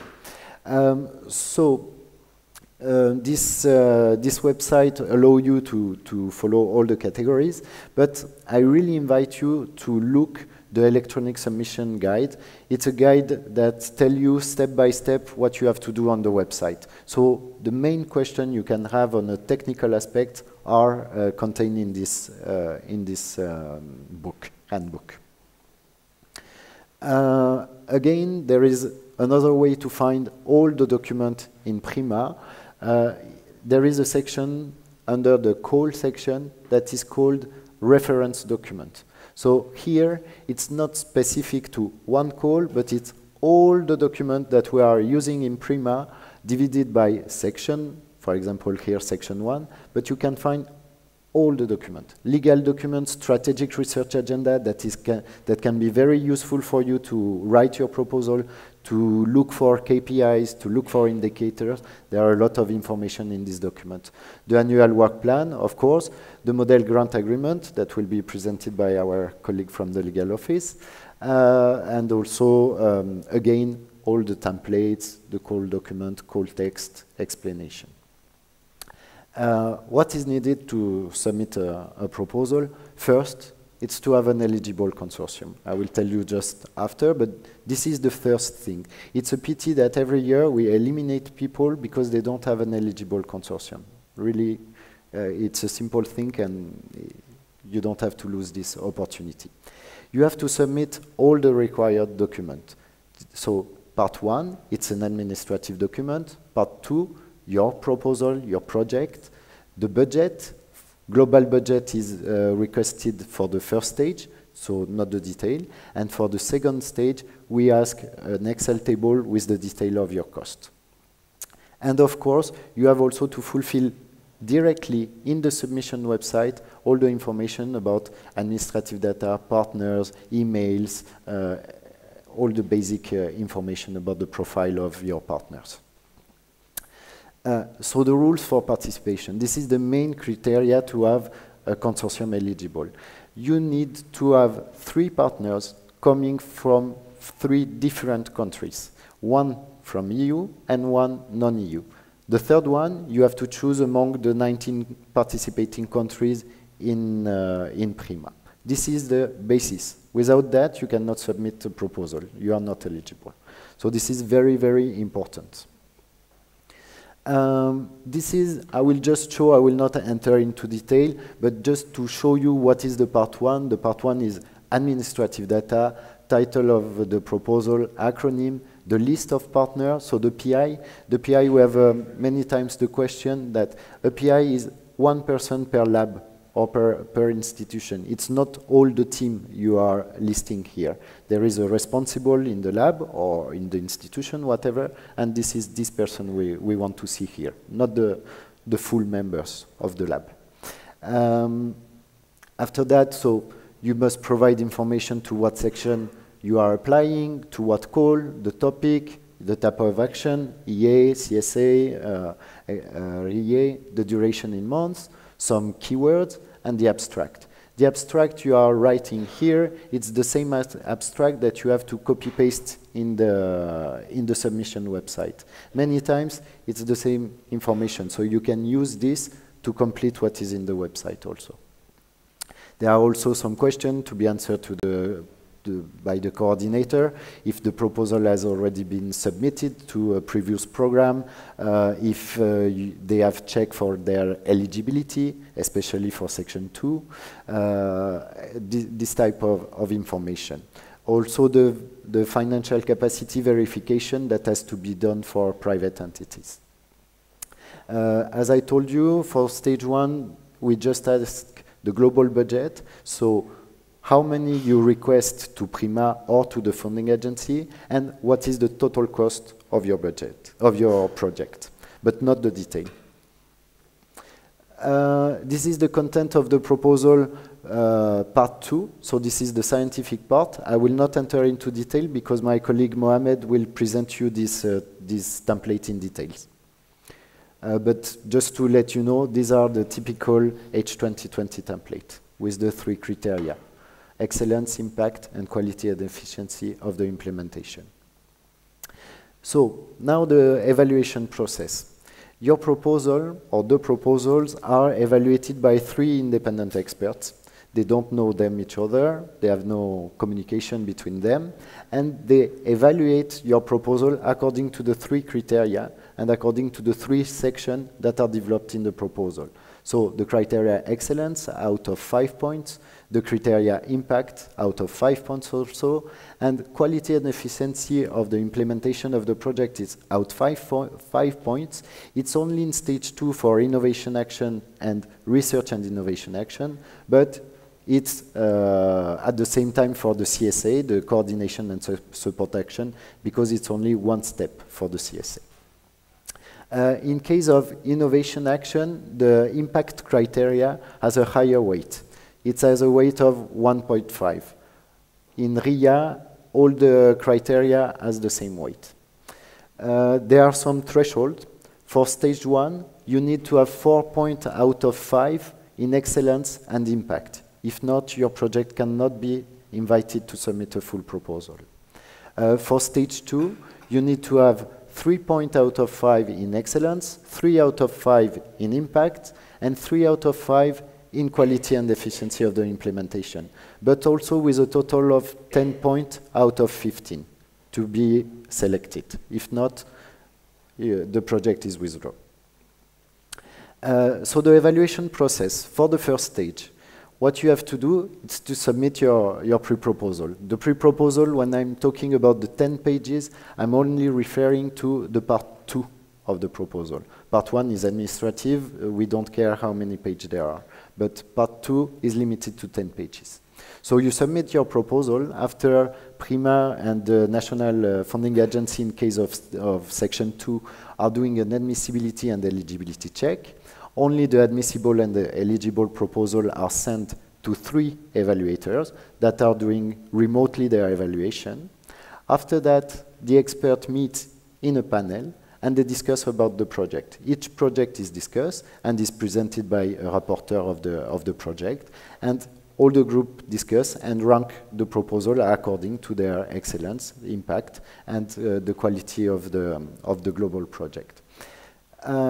After the meeting of the Scientific Evaluation Committee for Section 2 only, there is a meeting of the funding body that will validate the project that can be invited for stage 2, to validate the eligibility, and sometimes also to make some recommendation, maybe to arrange the budget or to something.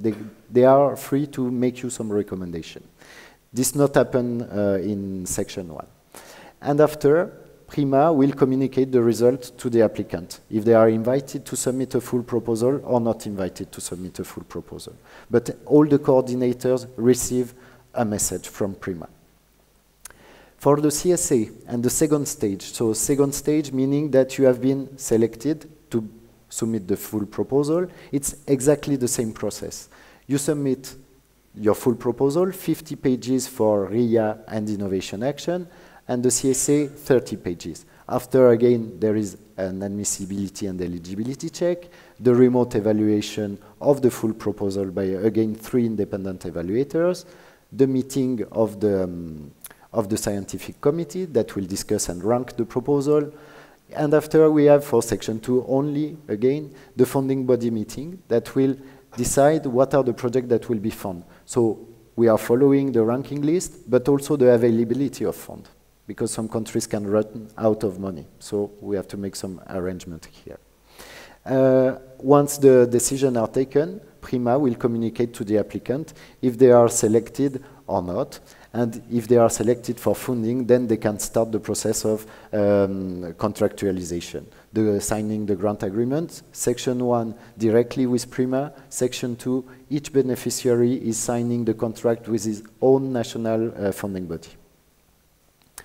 And thank you. I let the floor to Mohamed. Thank you so much.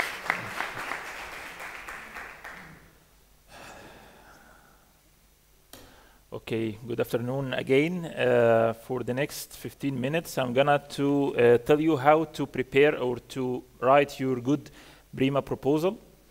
I used to prepare this or to deliver this as on-hand the training over 2 days, but I have been asked just to shorten it to just 15 minutes, so I will try to be as fast as I can. So, as Fabrice mentioned, that we have a 2-stage submissions for all topics that you hear this morning, except for the CSA, which is a single-stage submission. So for the pre-proposal or the first stage submission, we have 2 main sections, the excellence and the impact. The first is how to develop your title for your project. Once again, it is the most important part is the call text. I cannot highlight it more, is to read and keep reading again and again the call text, because from the call text you can extract the ideas and the word that you can then use to develop your pre-proposal and then later the full proposal. So the title has to reflect your innovative idea as well as the problem that you are gonna to tackle. And the acronym try to make it catchy word, so the reviewers and the assessors will remember by heart this acronym. The excellence divided into 4 main sections. The first one is the objectives. You have a general objective and the specific objectives. The general objective is like this novel or noble idea, or the objective, the overall objective that you are wanna to achieve after years of working on this direction. So your project will be just like a piece in the puzzle to achieve this bigger objective. The specific objective is directly related to the objectives of your specific projects and your activities. And these objectives need to be smart, which is specific to your action, measurable that you can measure and to quantify it, like, okay, I'm gonna to deliver like 1 platform, I'm gonna to achieve 3 new products to enter to the market. A, it's achievable, can be achieved during the time and the resources that you have during the project. M, smart. R, it's realistic. Don't be like overestimating that, okay, I'm gonna to eliminate the hunger in the Mediterranean region, because for sure this is not achievable during this period. And T is for timing, that you can achieve this during the period of the project. The relation to the call and the topic. Once again, the call text. You need to read carefully the call text, especially the challenges and the scope, in order to develop the relation to the call. Okay, I have the idea and we have the call. So how can you highlight for the reviewers and the assessors the relation between your innovative idea and the problem that Brima asked you to solve? It is at this part in 1.2 is the relation or the relevance of your innovative idea and the challenges and the scope that for this specific topic that you are gonna to address. The third part is the concept and the methodology. For the first 2 parts, you are not talking about your innovative idea scientifically, but here you now have the chance to highlight your main ideas, the assumptions or the models that you are gonna to present or to develop, and the methodology and the set of actions and activity that you are gonna to do in order to achieve the specific objective that you already mentioned in the first part. Then the ambition, what is beyond the state of the art? Okay, it is very important to show to the assessors that you are familiar with the topic that you are talking about. So you need to assess what is the current status or the status quo of the technology that you are talking about or the area of the science that you are dealing with, and how your project or your idea are gonna to upgrade or advance the scientific merit or the achievements of this sector. Then finally, the section 2 is the impact. Okay, we talked about our project, the activities, and the objective, but what are, at the end, the outputs and the impact of our project? So you need to highlight at this part the impact, and also, once again, refer to the impact, which is part of the call text. Try to matchmake between your project impact and the impact that expected by Brima and the assessors of Brima. Assigned by Brima, not Brima. Okay, so if you are lucky and you pass the first stage, so we are gonna to invite you to the second stage to submit a full proposal. So the first two parts are exactly the same, but now you have more spaces to elaborate more and to present more your ideas. You can include graphs, diagrams, whatever you want, in order to present in a much better way your idea. The new part is the measurements, how to maximize the impacts. You know that for all projects, especially under the H2020, it is very important to present the dissemination and communication plan that you are gonna to apply in order to make your outcomes of this project feasible or accessible to the others. The difference between dissemination and communication. Dissemination means that you are gonna to publish papers, to have a website, webinars, whatever you want, for public or in public. But communication is more how you are gonna to deal with the stakeholders or the lead users related to the area that you are gonna to tackle, like the policymakers, how you are gonna to approach them. So you are gonna to make sure that the governmental support will be secured for your new innovative idea. Especially during this morning, we highlighted that many of the projects or the topics this year are gonna to need this multi-actor approaches. So you need to make sure or to highlight to the assessors how you are gonna to make these different actors engaged and involved in your project. Not as a partner, but as collaborators or stakeholders or final beneficiaries for your project. The new part for the full proposal is the implementation. In this part, you are gonna to talk about the work packages. You know that, you are for sure much familiar than me about the activities can be grouped together to be in one work package or many. And then what are the list of deliverables, like the outcomes or the outputs of these different work packages? What is the management structure that you have? Like you have the coordinating body, you have an advisory board, the steering committee, whatever, to make sure or to secure that the project and the planned activities are gonna to be achieved, as we said, smartly during the time and using meaningful use of the resources that you have.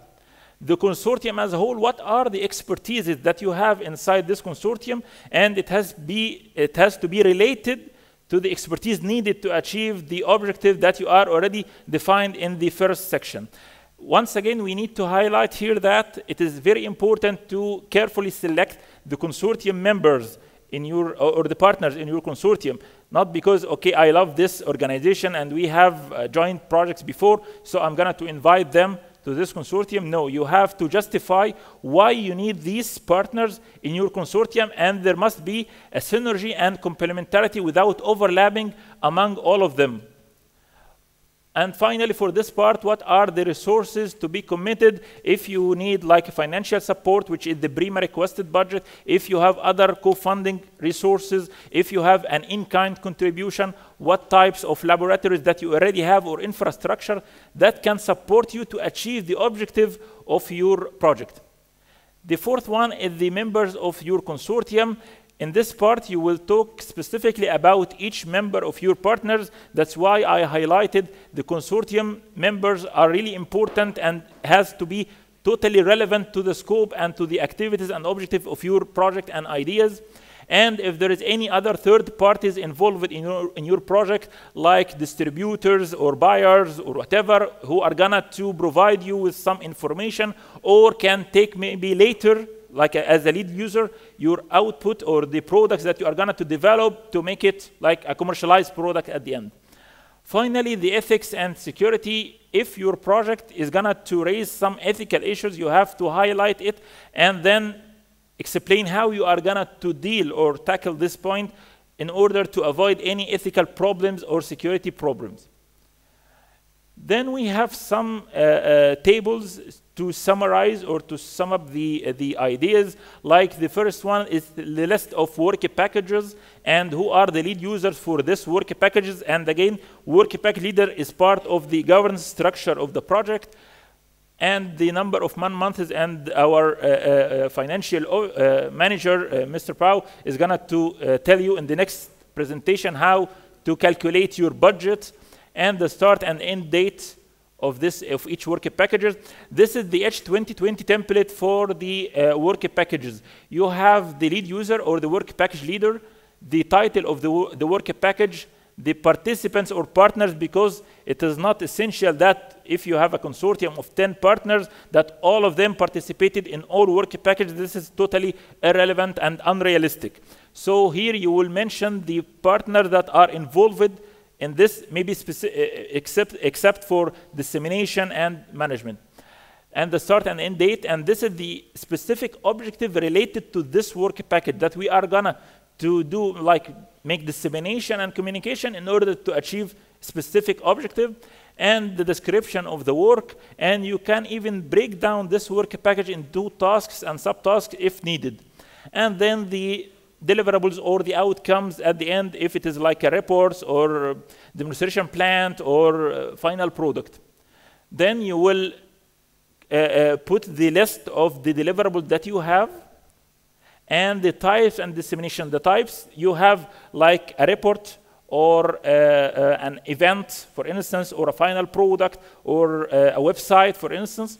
And the dissemination level, if it is only confidential inside the consortium, or it can be publicly announced on the website of the Brima or your official website of your project.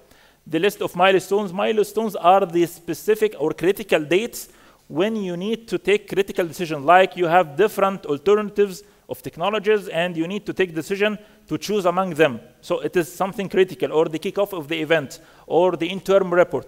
All of these critical dates need to be mentioned inside the full proposal.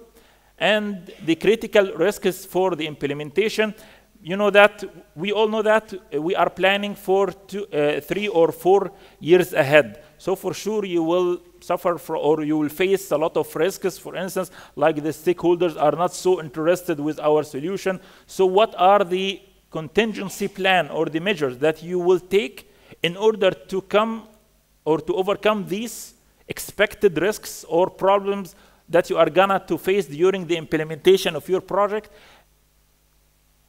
And I think finally the summary of the staff effort.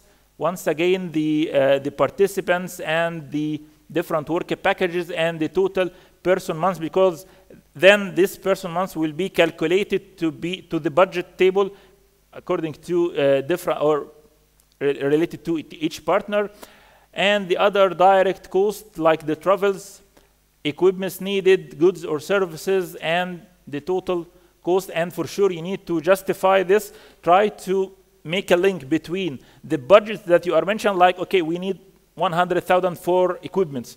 Okay, try to link this in the justification part with the activities, like, okay, because in work package 3 we are gonna to do this analysis or lab assessment, so we need such type of equipments with this cost in order to perform such activities. And thank you so much for your time, and if you have any question. Thank you.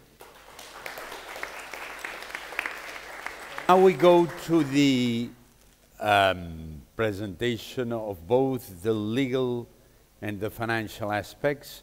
Let me introduce Julia Revés, who is the legal responsible in PRIMA, and then Pau Well, who is the financial manager of PRIMA. So Julia, the floor is yours.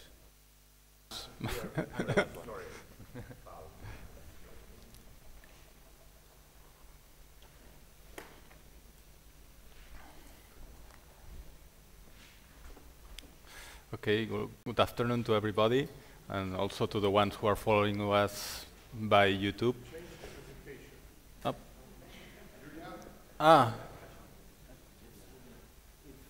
If you prefer, I can do the presentation now. Okay. That's all. Thank you. So in my presentation, I will summarize in 15 minutes. So I have a big deal because in the annotated model grant agreement, it's an explanation of 300 pages. So I will have to do it in 15 minutes. So I will only highlight the most important things and point out, I think, the keys that you need to prepare the budget once you succeed in stage 2. Okay? So I will explain a summary. I will repeat the data that Entolena has explained, the budget for 2019 for Section 1 and Section 2, what is an eligible and ineligible cost, what is the concept of third party, which records do you have to keep when you do the grant, when you do the action, which payments will request, and finally, which checks can you receive during the grant agreement. Okay?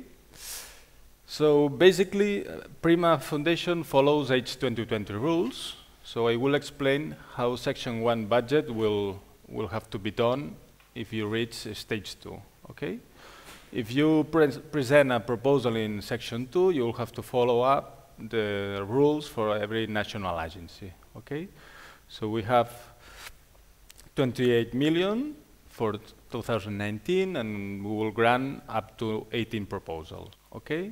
And also, I will repeat, this information is pending to be approved by the EC, but we have to highlight it. So first of all, the eligible cost, there are 4 categories. There are the actual ones, the unit ones, the lump sum, and the flat rate. Okay? The most common ones would be actual and unit, but I will explain all of it. So the actual costs are the ones who the beneficiary incurred during the action. They have to fulfill all the national law of each country. They have to be identified and verified. And also, they have to be incurred during the period of the action. There are some exceptions, and I will explain some later. But basically, these are the main points that you should know. For example, specific cases that maybe you should have some questions. All the costs related for drafting the proposal, as Octavio has said previously, are not eligible. Okay? But for example, the travel costs for the kickoff meeting, if you are granted, they are eligible. Okay? Also, an asset that was bought before the action can be eligible, the depreciation cost. Okay? And also the cost for disabled people are eligible. The second category of eligible costs are the unit costs. Here is important to highlight that this system has to be already a usual accounting practice of your organization, company, research center. Okay? You cannot start working in unit cost for the grant agreement. I mean, you have to take in account that the unit costs have to be a usual system already in your organization before signing the grant agreement. Okay, and how to calculate is number of units per amount per unit. The third category of costs are the lump sum, which are based in outcome-based payment. So that means that you will receive a fixed amount, and you will take care about all the costs, and we will need any justification on that. Okay, an example is a clinical test. And the fourth category is the flight rate, and the most visibly one is the indirect cost, which is at 25% in the Horizon 2020 of the eligible direct cost. So what you will find in the template, it's basically some columns, and I will explain every column. And there are 5 categories, but I will focus on 4. which will be the direct personal cost, the direct cost of subcontracting, the other direct cost, and the indirect cost. So the main important thing you should know is which is the difference between direct cost and indirect cost. The direct costs are the ones who are linked to the action, directly linked to the action, and you can really easily identify it and attribute it to it. And the indirect costs are the other way around. They are not directly linked and cannot be attributed to it. Okay? So going through direct personal cost, the first is the cost of employees. So all the proposal will have this budget for sure, and will be normally the biggest one. It's the personal cost. It's the social security, the wage and the salaries, plus the social security contributions, plus additional remuneration if it applies, only for the non-profit organization, up to 8,000 euros. Okay, and how to calculate them is the hours worked per hourly rate. How to calculate the hourly rate? Dividing personal cost by productive hours. And to calculate productive hours, there are mainly two ways to do it. If you don't have a labor agreement, the standard number is 1,720 hours. Okay? And the other way is individual productive hours, which are the real hours that one worker does in the action, okay, including extra hours. Some examples of eligible costs in direct personal costs could be teleworking is eligible. All the equipment costs that you should have to hire people are not eligible, okay? And also the parental leave, if some worker is pregnant, it's also eligible. The second category is the cost for natural persons working under a direct contract, which are in-house consultants. These people have to work in your premises, okay? And third category is personnel seconded by a third party, that you can have a worker paid by a third party in your premises, working for the action. The second category of eligible costs are the direct costs of subcontracting. They have to be described in Annex 1. This is really important. Once you prepare the proposal, the Annex 1 should be a detail of all the action that the subcontractors should do. You don't have to detail the name of the company or the natural person who will do this task, but you should specify that this task will be done by subcontractor, okay? And they must be declared as actual cost. Other direct costs, which is also a category that you will also have in all your proposals. The most common ones are the travel costs, so all the costs related for kickoff meeting, all the meetings you should have, or if you have to assist to an info day, for example. And also, they have to be in line with the beneficiaries' travels usual practices. It has to be aligned. Also, the equipment, it's another issue that you will have in the budget, and you have to follow this rule, which is quite acquisition cost multiplied by the annual depreciation, multiplied by the use of the action, multiplied by the days used of the year of this asset, okay? And the second category of costs that you can have for the equipment can be also cost of renting or leasing equipment that can also be accepted or not. Other goods like services and consumables are also eligible. Certificates on financial statements are also eligible. And the fourth category are cost of internally invoiced goods and services. You can also justify, and they will be eligible if you produce yourself goods and services. For example, if you have plants in your greenhouse. So once we have explained the direct cost, we go through the indirect costs, which in our Horizon 2020, it's quite easy to calculate them because it will be a flat rate of 25% of these direct costs, subtracting the cost of you have to exclude the cost of subcontracting. Okay, and it's easy to understand it through an example. So here we have 3 categories of costs: 100,000 personal cost, 20,000 subcontracting cost, 10,000 other direct costs. So the total eligible direct cost is 130,000. So to calculate the eligible indirect costs, we only take in account the personal cost and the other direct costs. Multiplied by 25%, it makes 27,500,000 euros. So the total eligible cost for this proposal should be 157,500 euros. Okay?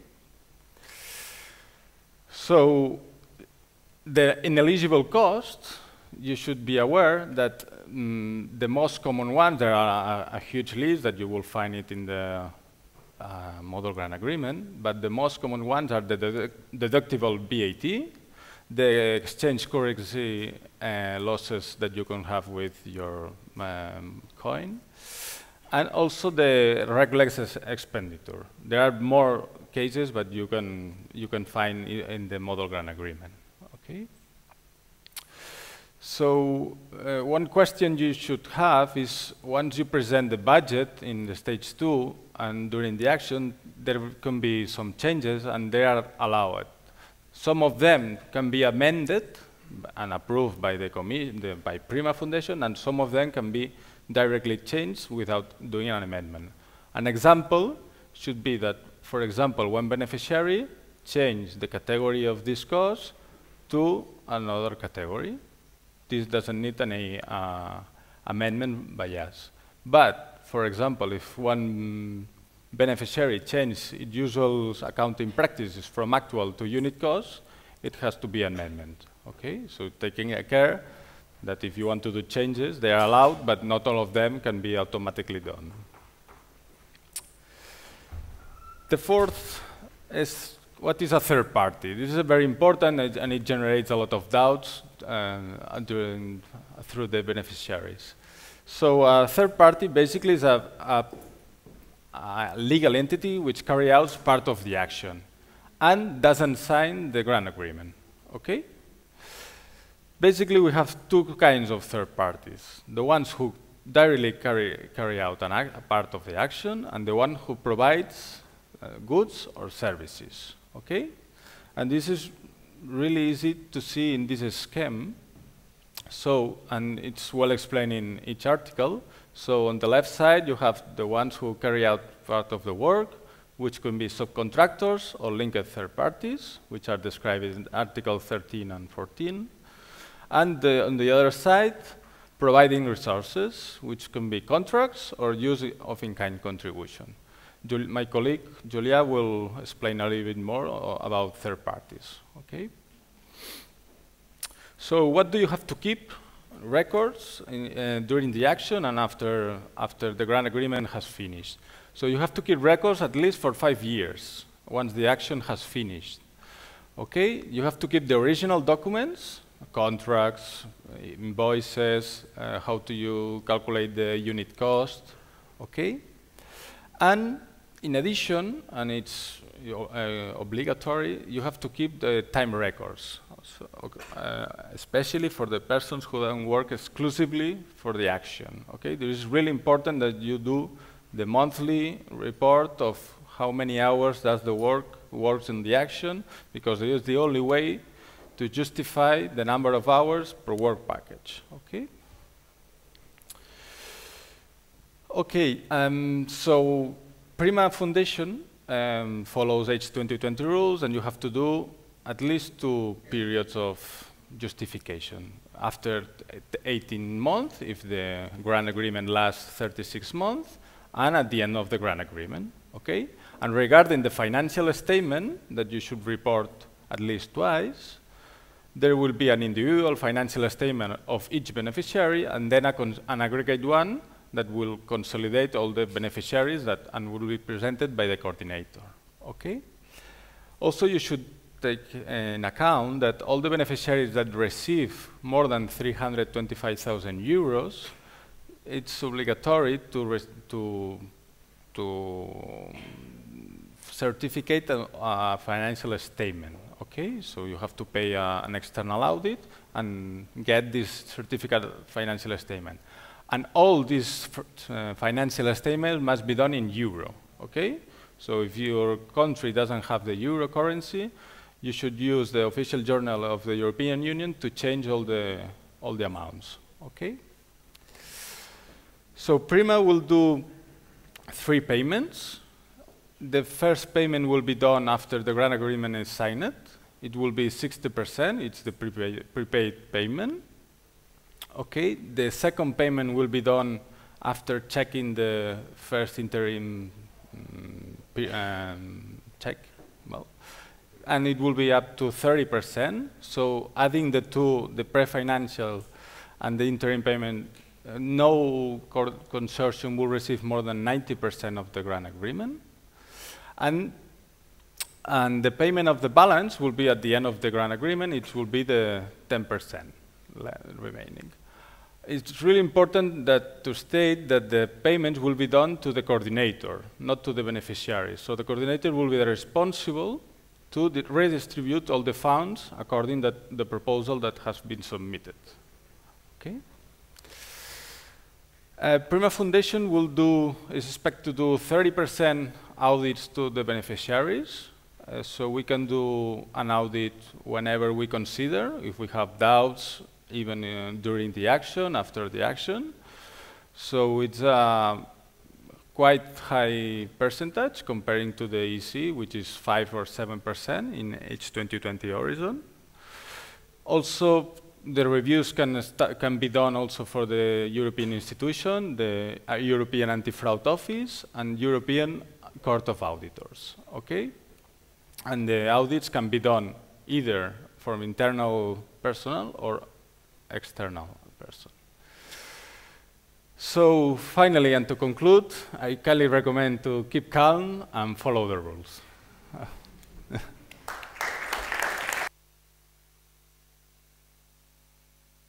Floor to Julian, who will explain the grant agreement.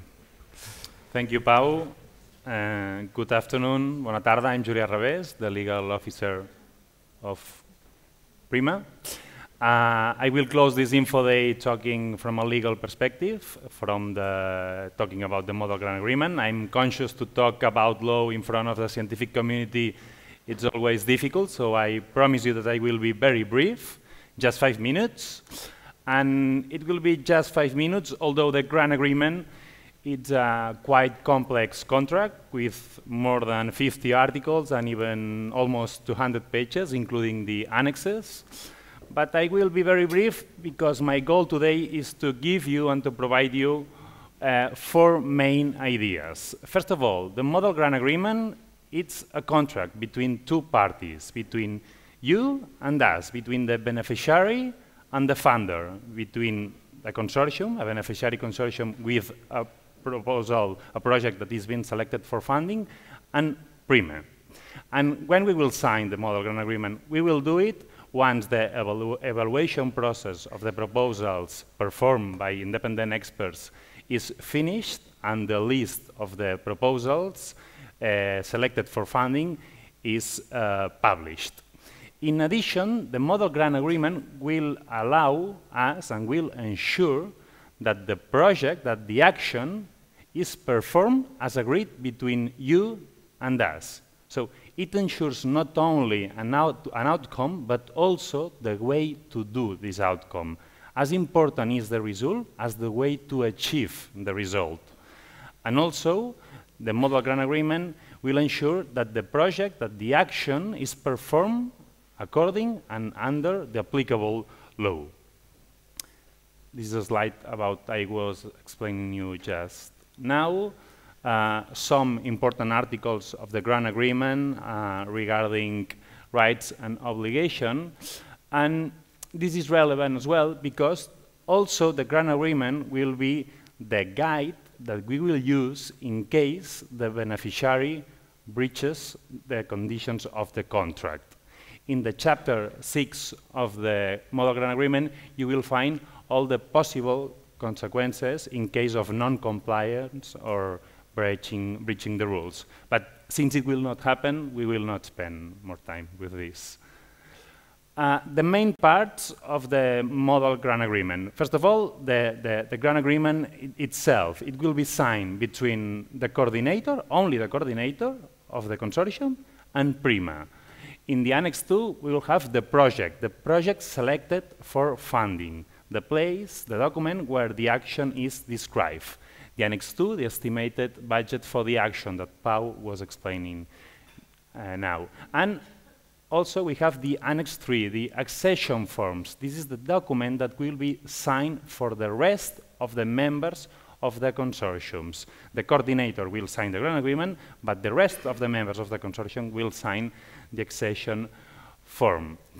We use the model of the H2020 multi-beneficiary grant agreement, but adapted to our feature and to our organization. And you can find the document in our web page. About the procedure, what we need to highlight today is that we cannot use yet, maybe we will solve it in the future, we hope that we will do it in a short time, but we cannot use the EU participant portal. And so we cannot make the signature procedure exclusively online. We will do another procedure, and if one of your proposals is selected for funding, you will know the procedure, but basically we will send a letter to the coordinator communicating the good news that your project is being selected for funding. In this letter, it will be attached the declaration of honor that must be signed for the coordinator and the rest of the members of the consortium. And once the declaration of honor is signed, we will repeat the same procedure with the grant agreement.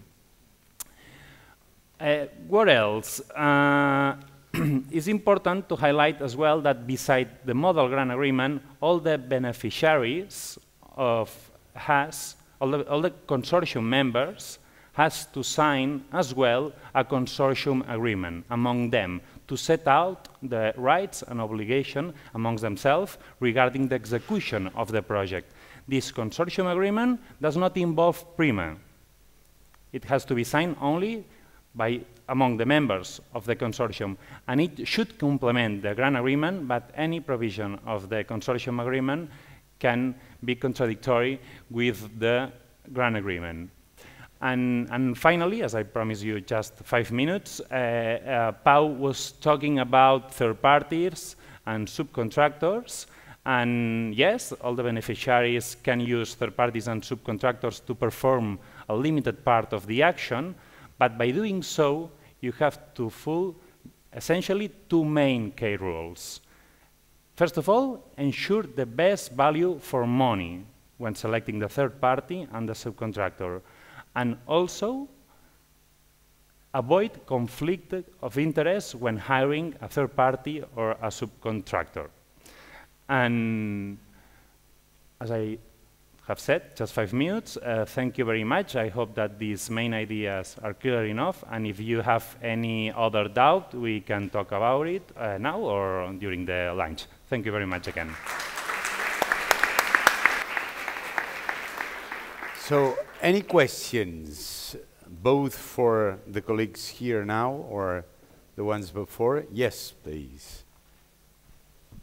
Hi, I have a question about the depreciation cost of the equipment, because according to the H2020 new rules, it disappears the part that you have to say how many days you have used this machine. Are you going to keep it the same way that you have it, or you're going to do it as the H2020 projects? Yeah, in your way to calculate the depreciation cost, yes, there is one part that it's or the full capacity or the days that you're using the machine of the 365. Mm-hmm. So now it's not anymore. In the H2020 projects, we don't have to consider the days that we use it. I will check it, but I think you should. It changed. It changed. It changed? Yeah, because a lot of people were complaining. Okay. So it changed. I'm not sure I understand. Yeah, me neither. No. We'll give you an answer afterwards. I mean, we will check it. Okay. Any other one? Yes. Buona tarda. My question is, can municipalities or non-governative organization participate as partners in the activities? Yes, indeed, but I mean, which... Both. I mean, municipalities and non-governative... Perfectly. I mean, there is no limitation on that side. Thank you. Sure. Yes. They're behind. My question is on the evaluation process. Are you planning to give participants a score this time? Because in the last evaluation process, we didn't receive the score, and we think that it's important for us to receive not only the feedback of the proposal, but also the score, and to know how proposals are ranked. Thank you. Thank you very much. We will not give the scores. And the reason is that we do not participate in the evaluation, of course, but we witness the evaluation. So we are there seeing how it works. And let me tell you that the scores are given remotely when the panel has not met. And then the panel meets here in Barcelona, and the panel discusses on the relative merits of the proposals. It is very often that projects which were scored remotely high, then when compared to others, the evaluators think that the merit of others with lower scores are bigger than the ones when they were considered remotely. And then they think that they deserve to be in the group that has more merit. So just for you to make it easy to understand, we know, but the evaluators, because I'm there, but I'm not participating, of course, the evaluators propose groups such as A+, A minus, B, B+, and then C. C are those that do not deserve funding. B are those in the group that deserve funding if fulfilling some conditions. All the A's deserve funding right away, but among them there are 3 groups or 3 subgroups depending on those that are really outstanding, those that are very good, and those that are simply good, deserving funding, but for another, just because there are no funds enough, they do not get funded. But they have the merit, they deserve the funding, but they do not get funding because there are some that are better, not that they are not good enough. That's why we do not publish the scores. If we would send you the scores that of course need to mimic the final resolution, there will be an artificial changing of scores to match the scores with the final decision. So this is the reason why we do not send back the scores.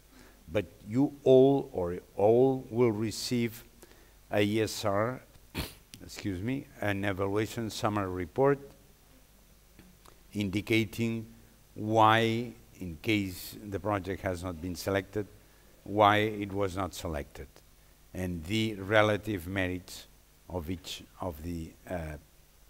project according to the 3 main criterion, that is excellence, impact, and implementation.